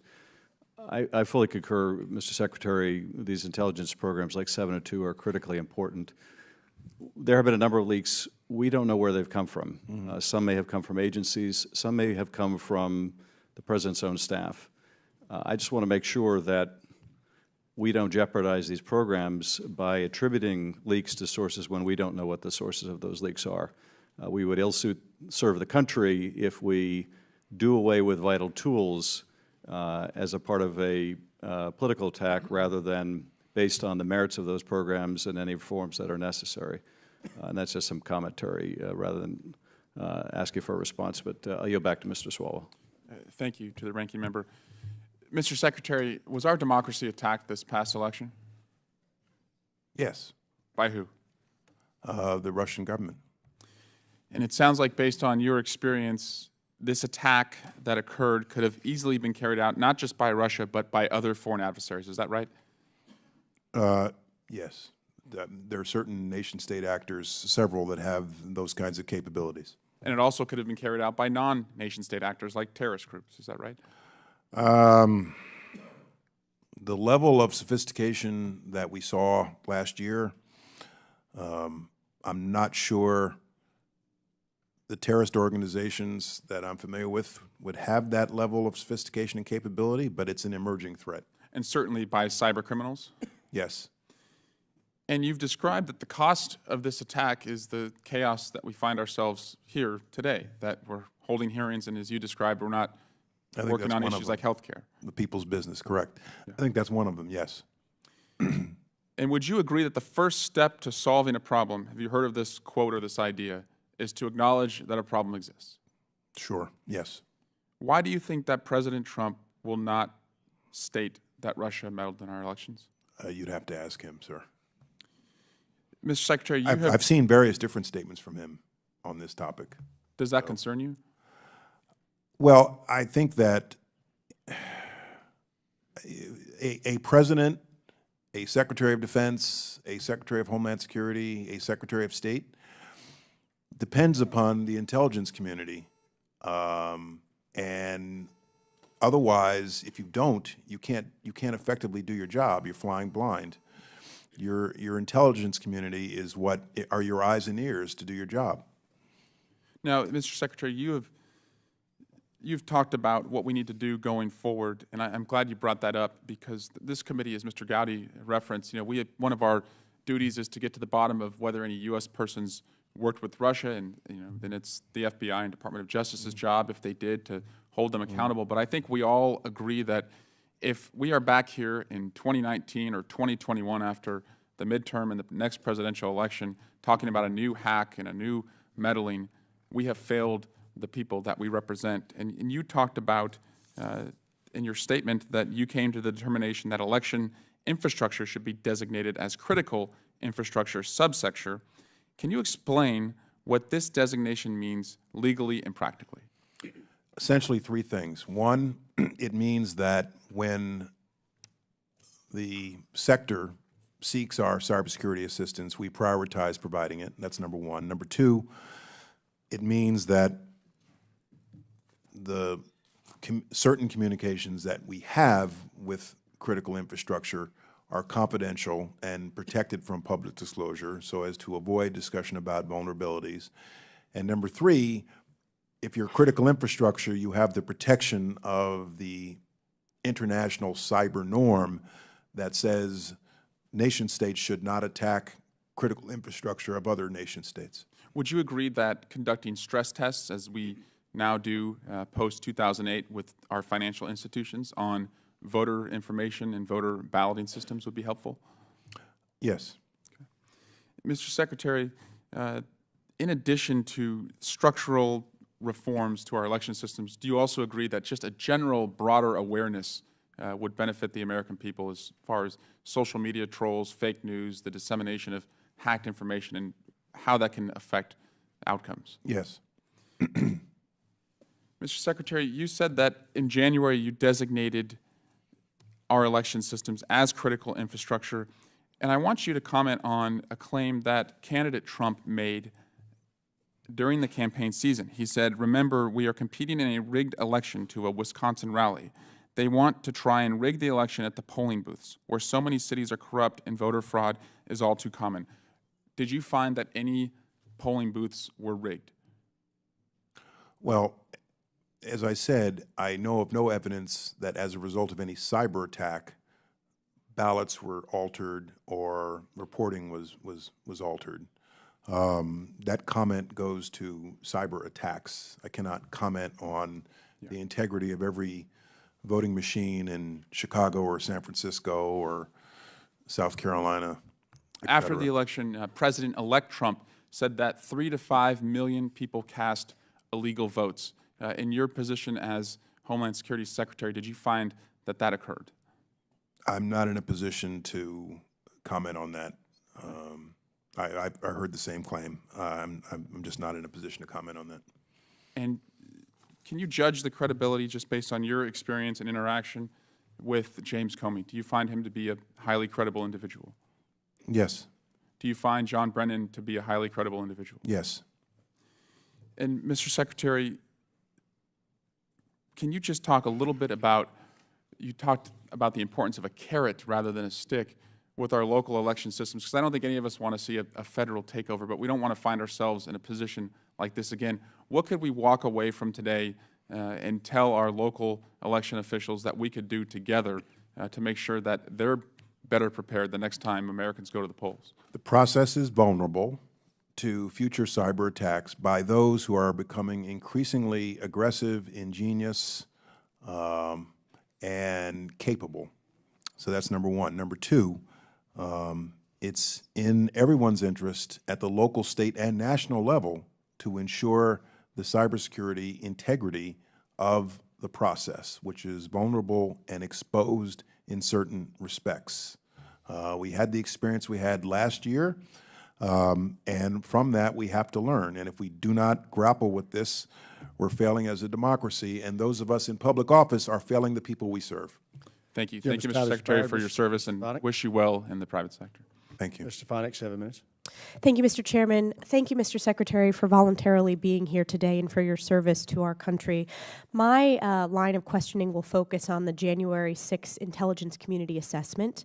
According to the unclassified assessment released on January 6th, quote, DHS assesses that the types of systems we observed Russian actors targeting or compromising are not involved in vote tallying. Can you outline what are the key factors that allowed DHS to make this assessment that we successfully protected the integrity of our vote tallying system? It was the result of spending a lot of time examining state by state what the practices are and were, and that assertion was based upon our best available intel that we had at the time. Can you speak a bit more about the process of evaluating state by state? That I assume that began after the election. How long did that take? Well, After and before. After and before. And when I got into this myself in the summer of 2016, I was pleased to see that a lot of that analysis had already been done within DHS and in the interagency, so it didn't begin post-election. And one of the takeaways was that the voter registration databases are vulnerable because they can be infiltrated online, but the way the tallying and voting and reporting of voting process works, it is largely offline and it is redundant in many ways. So if one avenue fails, there's another avenue, but that some of it does exist over the internet by way of absentee ballots, absentee voting, and the like. And so that was the basis for that statement at the time. Thank you. And based on what the absence of anything to suggest that the tallying had been compromised. Thank you for that clarification. Other than providing an assessment regarding vote tallying systems, what was DHS's role in any, if any, in preparing the intelligence community assessment? There were a number of recommendations that we made that I believe are in a non-public document.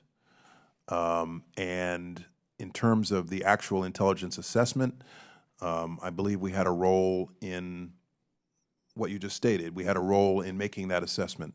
But for the most part, what the Russians were doing, sources and methods, was the role of the intelligence community, CIA, et cetera. Was there a reason why DHS's role was so limited? I wouldn't characterize it as limited. Going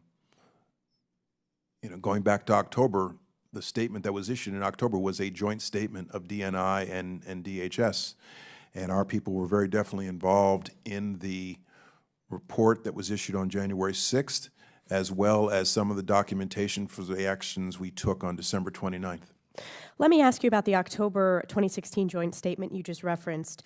The quote that was included in that statement, it says you were, quote, not in a position to attribute scanning and probing of state election-related systems to the Russian government.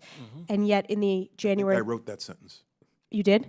Yes. Well, you're the correct person to ask then, because according to the January 2017 assessment, the quote was Russian intelligence accessed elements of multiple state or local electoral boards. What new information enabled attribution of this activity? Couldn't say in this session. We'll follow up with you in closed session. But it is a documented, there's a documented answer to that will be reflected in intelligence reports, I'm sure. But the statement that I made on October 7th was accurate at the time, based on the state of awareness at the time. We will follow up in a classified setting. Thank you very much for the answers. I yield back. Gentlelady yields back. Ms. Castro, 7 minutes. Thank you, Chairman. Thank you, Secretary, for your testimony here today. The American people, understandably, are very concerned about the integrity of our democratic processes and our voting systems. So just so that we can frame it very clearly, let me ask you, do you know of any law that requires even minimum basic cybersecurity protections for our voting systems? No. Any state law that requires it? Sitting here now, I don't know the answer to that question. There may be. And you described extensive efforts that you and others in the government took to work with the states on protecting the integrity of their voting systems, and you noted that most states complied and came forward and worked with the federal government. But it's also fair to say that some states did not come forward. Is that right? Correct. For those states that did come forward and work with the government, the federal government, we don't know what they did with that information that we provided to them or that advice? Well, we do know there were a number of vulnerabilities identified and reported to the states, and I have to believe that they took steps to... But we're acting on good faith that they did. Well, it was in their interest to act on what we told them. So sure, but you can't say conclusively that they took the advice that we gave them. I can not say conclusively. There are probably others at the staff level in DHS who could give you more details about what we knew they did do. Okay, thank you. And so we've talked today a great deal about election systems and databases that state and local governments oversee and operate, but I want to ask you about our major political parties. The Declassified Intelligence Community Assessment noted that Russian intelligence services conducted cyber operations associated with both major U.S. political parties. The ICA specifically discusses the systematic and relentless cyber attacks that the Russians perpetrated against the DNC, but it does also note that the Russians collected on Republican-affiliated targets. What's interesting is that they did not conduct a comparable disclosure or dumping of campaign material against the RNC. Just this week, the private security firm UpGuard reported its discovery that an RNC contractor left an immense amount of voter data, in fact 1.1 terabytes, according to the report, exposed and unsecured in publicly accessible online databases. The report says the data included information on roughly 200 million Americans. Clearly, neither political party is immune to the pitfalls of online data vulnerability or invincible to malicious hackers hunting for security lapses to exploit. So in light of the preceding discussion about election systems as critical infrastructure, which you've advocated for, do the political parties themselves, their networks, databases, financial and donor information merit inclusion as well? Well, that's an interesting question. The danger with going down that road is you start to lose clarity about what's critical infrastructure and what's not. The definition that I wrote on January 6th very clearly was confined to election infrastructure and not political organizations, because I thought we needed that clarity so everyone knows what is critical infrastructure and what is not. But I'm not disagreeing with the premise of your question. I think there needs to be greater awareness around the cybersecurity of political institutions in general and political campaigns. And let me, the next few questions are about consultations or how accessible essentially the resources would be to political parties. So when you were at DHS, was there any discussion in the government about whether campaigns should receive counterintelligence briefings or briefings about the threats to our elections or cyber threats to campaigns? And is this something that you would think is wise to do? Provided it's done so on a bipartisan, nonpartisan basis, I think that information sharing of the threats is a good idea. And do political campaigns or the major political parties have the ability to work or contact DHS to obtain cybersecurity assistance or expertise? In other words, can they go forward to y'all and Yes. work with you on this stuff? Yes. Okay. Do you have concerns about the security and integrity of primary election voting systems or databases? To the same extent I would for general elections, yes. And how should we approach the security of the primary elections as integral components of our general elections and the overall electoral process? I think the same vulnerabilities that exist with respect to general elections exist with respect to primary elections, because, to my knowledge, states run primaries mechanically the same way they run general elections, with the same voting machines and the same reporting mechanisms. All right. Thank you. I yield back. Gentleman yields back. Our unanimous consent order to extend questioning to 7 minutes has expired. I ask unanimous consent that we allow each member to use 7 minutes instead of 5. Hearing none, I recognize Mr. Hurd for 7 minutes.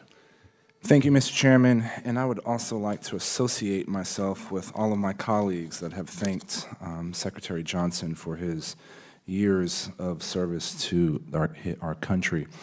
Mr. Secretary, I have 2 sets of questions I'd love to chat with you about. The first sets are what-ifs, and I ask these what-ifs under context of we're trying to figure out what could we have done differently and what should we do in the future. And I know one of the things that you were trying to do during your time as the Secretary of Department of Homeland Security was the reorganization of the NPPD.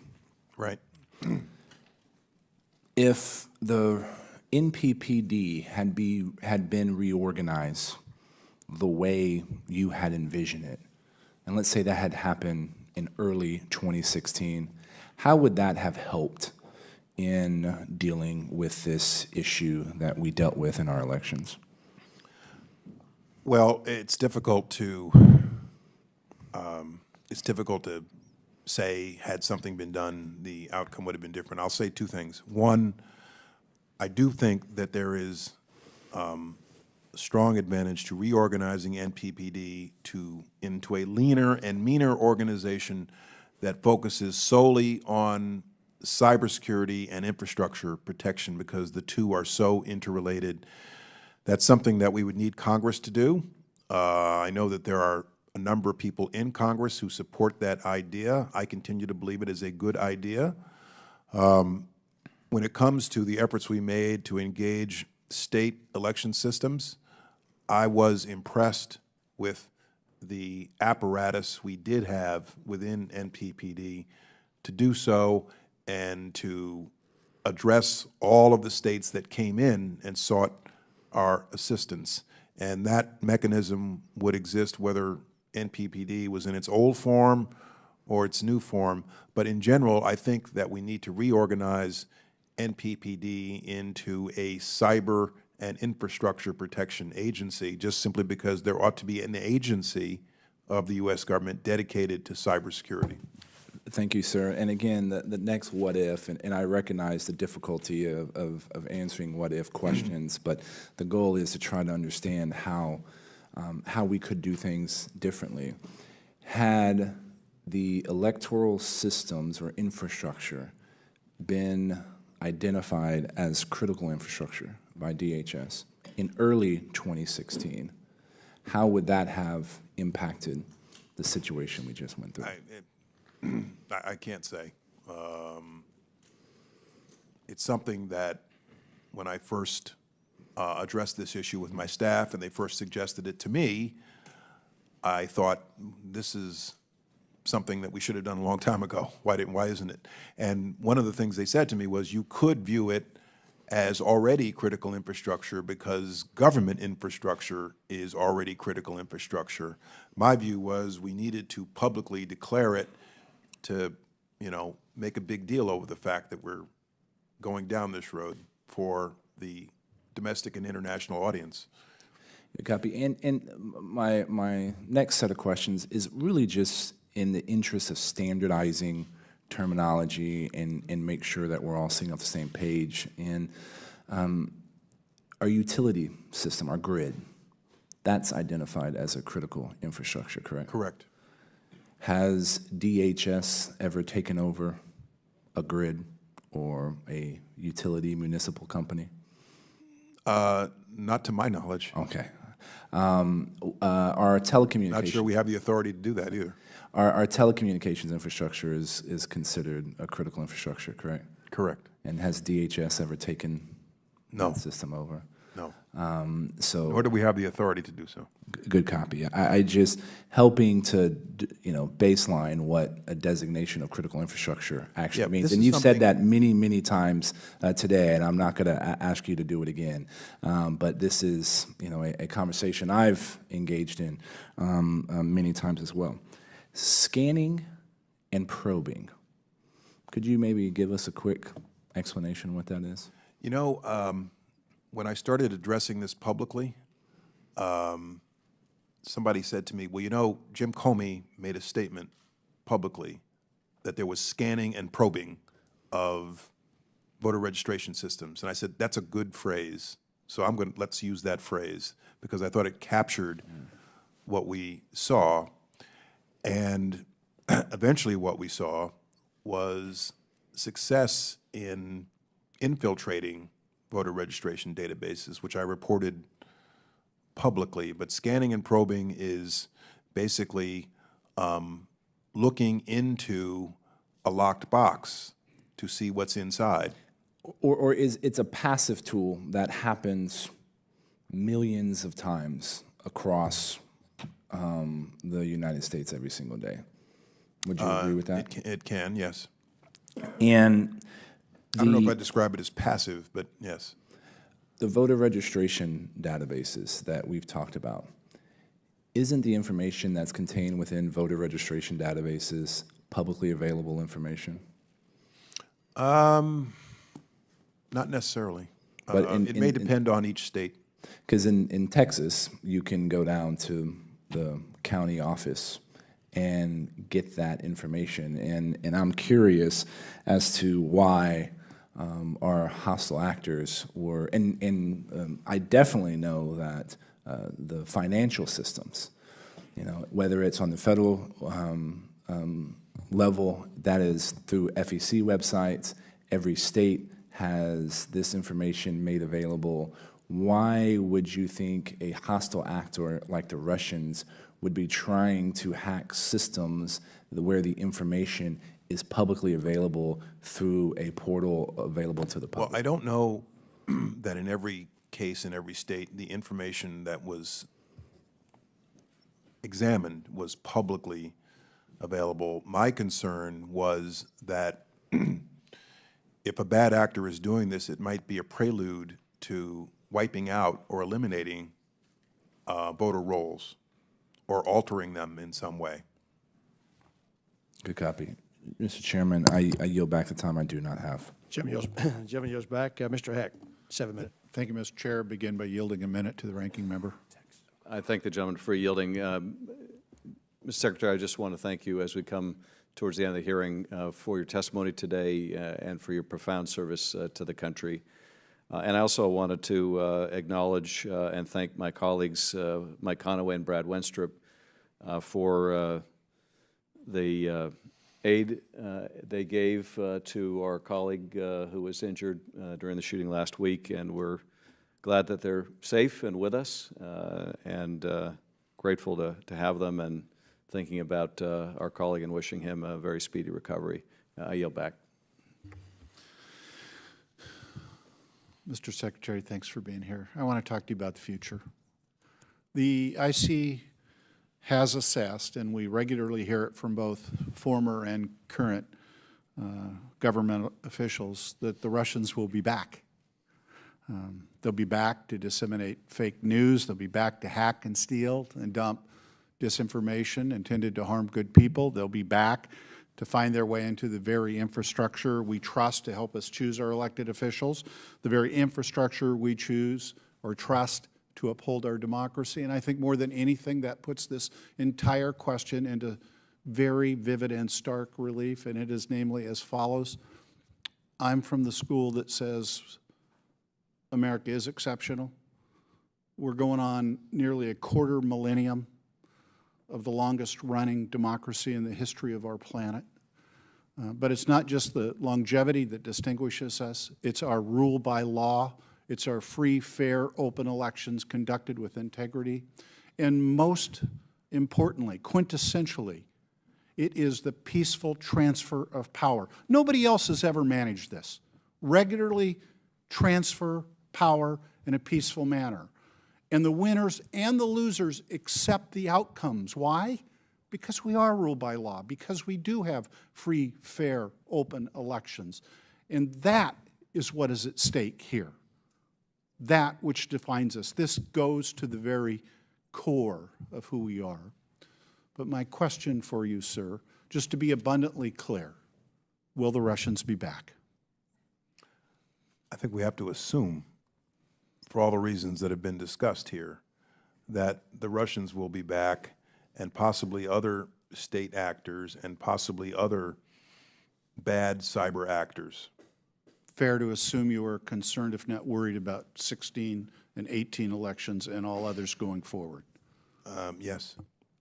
So you did an excellent job in the preceding 2 hours of highlighting what you consider to be the greatest vulnerability, namely the voter registration database. I just want to make sure that people understand that the harm here, the risk here, can be insidious.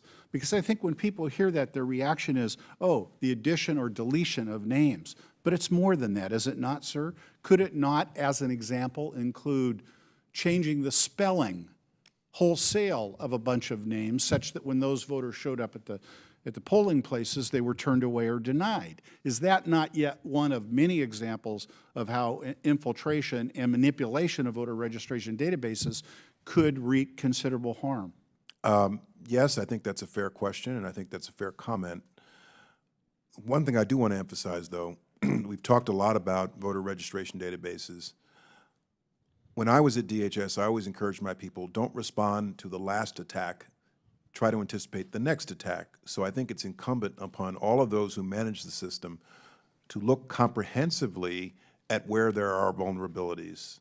We've focused on voter registration databases. I've focused on them because that is a known exposure that we saw. And Mr. Secretary, is it also true, to clarify, this doesn't have to be done wholesale voter registration databases. This can be done in select or targeted communities or municipalities. And the undermining of confidence in our system would be, however, wholesale. Correct. Yes. I don't know how many times I lost count of the references to the adage that hindsight's 20/20. I don't want to talk about looking back last year. I want to talk about how we're going to look back at some point in the future. I've always believed it's easy to judge those who miss the obvious or the dangerous inflection points. Those who miss that Chamberlain's appeasement at Munich would lead to World War, or those who missed that passage of the Gulf of Tonkin resolution would lead to a war that arguably was unwinnable in Vietnam. But the truth is, there were plenty of people at those times who did know and who were raising their voices and who were ringing alarm bells. It's just that the warnings weren't heeded. My wish, my prayer, literally, is that someday we don't look back on today and this time and deeply regret that we didn't heed the warnings, that we didn't take seriously enough of foreign powers' repeated efforts to undermine our democracy and make America weaker, and to sow wholesale lack of confidence in our elections, such that we do not accept the outcomes, such that we do not peaceably and peacefully transfer power, as is our nation's heritage, and is that which distinguishes us in the history of this planet. Because if we do, it'll be too late. Thank you, sir. I yield back the balance of my time. Chairman yields back.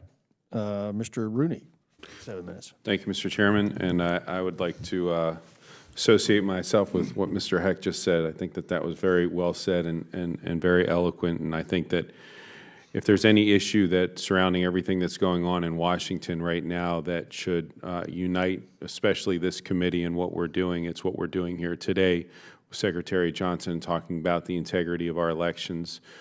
There's one thing that there's a lot of questions out there that remain unanswered, but there's one thing that I don't think is ambiguous at all, and it's that the American people don't have confidence in the way that their vote was cast is actually true and real.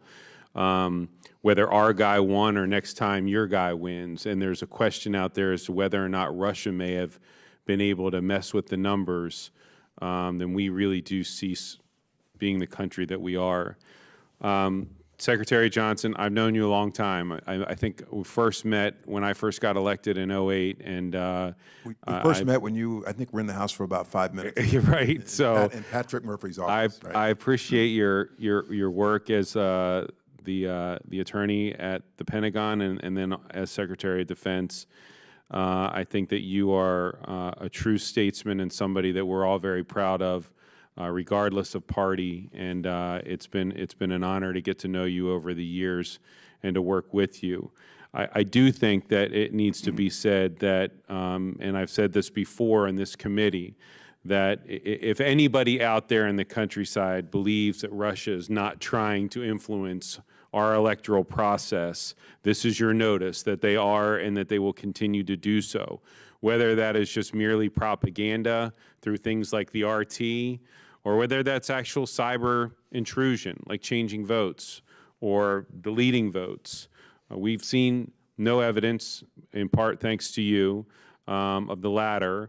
but the former and the latter may very well be a real thing moving forward. I certainly think propaganda will continue to do so.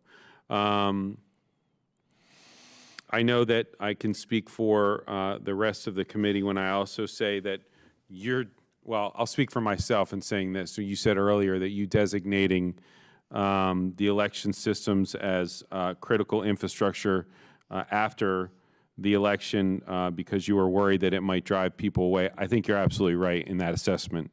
That may be arguable, but certainly that I think that that's true. I also would say this: I hope that you work with Secretary Kelly in whatever lessons that you've learned, and also sharing with him whatever the key factors were that help you successfully protect vote tallying. I know that some staff might still be there or what have you, but for the sake of our country and for the sake of his success, as I'm sure that you are wishing upon him, that we can move forward knowing that in the next election cycle that he has every tool that he needs to be able to be successful as well. Being that I'm the last questioner on our side, my question is going to be very specific with regard to Florida. Ironically, today, the County of Supervisors of Elections is holding a gathering of all Florida State Associations of Election Supervisors. And we called some of them today from my district and asked them about, your designation. And there is a states' rights versus federal intrusion issue that they're concerned about. But mostly, there's a lot of lack of or just yearning for more information of what does that mean. What are we supposed to do? How do we tell the people of Okeechobee County and Sarasota County and Charlotte County that your local supervisor of elections is in charge of counting your votes, but that this designation that DHS has put out there is somehow this security blanket that's going to make sure that Russia, a foreign entity, isn't changing your votes? What if you were talking to the Okeechobee County Supervisor of Elections right now? What would you tell them that the designation that you made means for them and how their job and the local votes that are cast is safe, secure, and not being mandated by some federal bureaucrat in Washington in any other way other than protection? By analogy, financial services is critical infrastructure, which includes all the big banks, and I do not run those banks. The CEOs of each of them are responsible for their own networks, their own systems. And what it means, most fundamentally, is that we prioritize helping them when they ask, if they ask. And that's what the designation means. It doesn't mean I get to regulate. I don't have the authority to regulate standards for voting booths and for reporting mechanisms. But there are lots of other critical infrastructure sectors where everybody is responsible for running their own business, not me. It's a matter of providing assistance to them when they ask. It's simply that. If there is a Palm Beach County situation, of which where I grew up, is there some kind of a fail-safe mechanism that would come in after, because that was the Palm Beach County butterfly ballot thing, right. I don't even remember the year that was, but 2000. Now that this designation has been made, would there be some kind of a automatic trigger that would happen if a situation like that would happen where we felt like it was not because of a faulty ballot, but because of actual intrusion by a foreign entity? The Secretary of Homeland Security would not have the authority to go in over the objection of a local official and do a ballot recount. But the nature of it is that when states ask, when counties ask, we will come and provide whatever cyber assistance they ask for. Assuming we have the resources to do it and the capability, we'll do whatever we can to help them with their cybersecurity. That's it. Okay, I appreciate your time and your service, and thank you, Mr. Chairman. I yield back. And if I could say, Congressman, since the day we first met, I have very much been impressed with your service in Congress. Thank you. Did everybody get that? Track record. Everybody? Thank you. He's, And some of the things you've pushed through as legislation, I very much appreciated that. He's a congressman, not a banker. He can't loan you any money, so I don't know you can brag on him. I wasn't going to say anything about last Wednesday, but since Adam did, one, thank you. But we also can't leave not acknowledging Officers Griner and Bailey that morning, the Capitol Hill police officers, professionals and heroic, and I was right beside them, watching them work to do what they said they would do best, and that's get between a really bad person and the rest of us. And I can't thank them enough for what they did. Heroes to an absolute best tradition of what that really means. And so thank them for that. And appreciate the nation's prayers for Steve and Matt Micah. Griner was wounded as well, and Bailey and Sack. Appreciate that also. With respect to today's hearing, thank you very much for doing it. We appreciate that. The cyber threat is ongoing and will get tougher and harder. We got maybe lucky this time that it was not successful in causing any more problems for our systems that we have. I would hope that the National Association of State Secretaries of State would take to heart your message this morning, and then they would form a working group, a task force, to build that best practice, build that system on their own that would allow themselves then to police it and create it, because there's no one better at doing that than the folks who are actually responsible for doing it. So I hope if they don't already have that in place, that there is an aggressive campaign to build that best practices and/or standards by which they would then hold themselves to. That would give all of us a lot more comfort in making that happen. Again, Mr. Secretary Johnson, thank you very much for being here this morning, and we're adjourned. Thank you.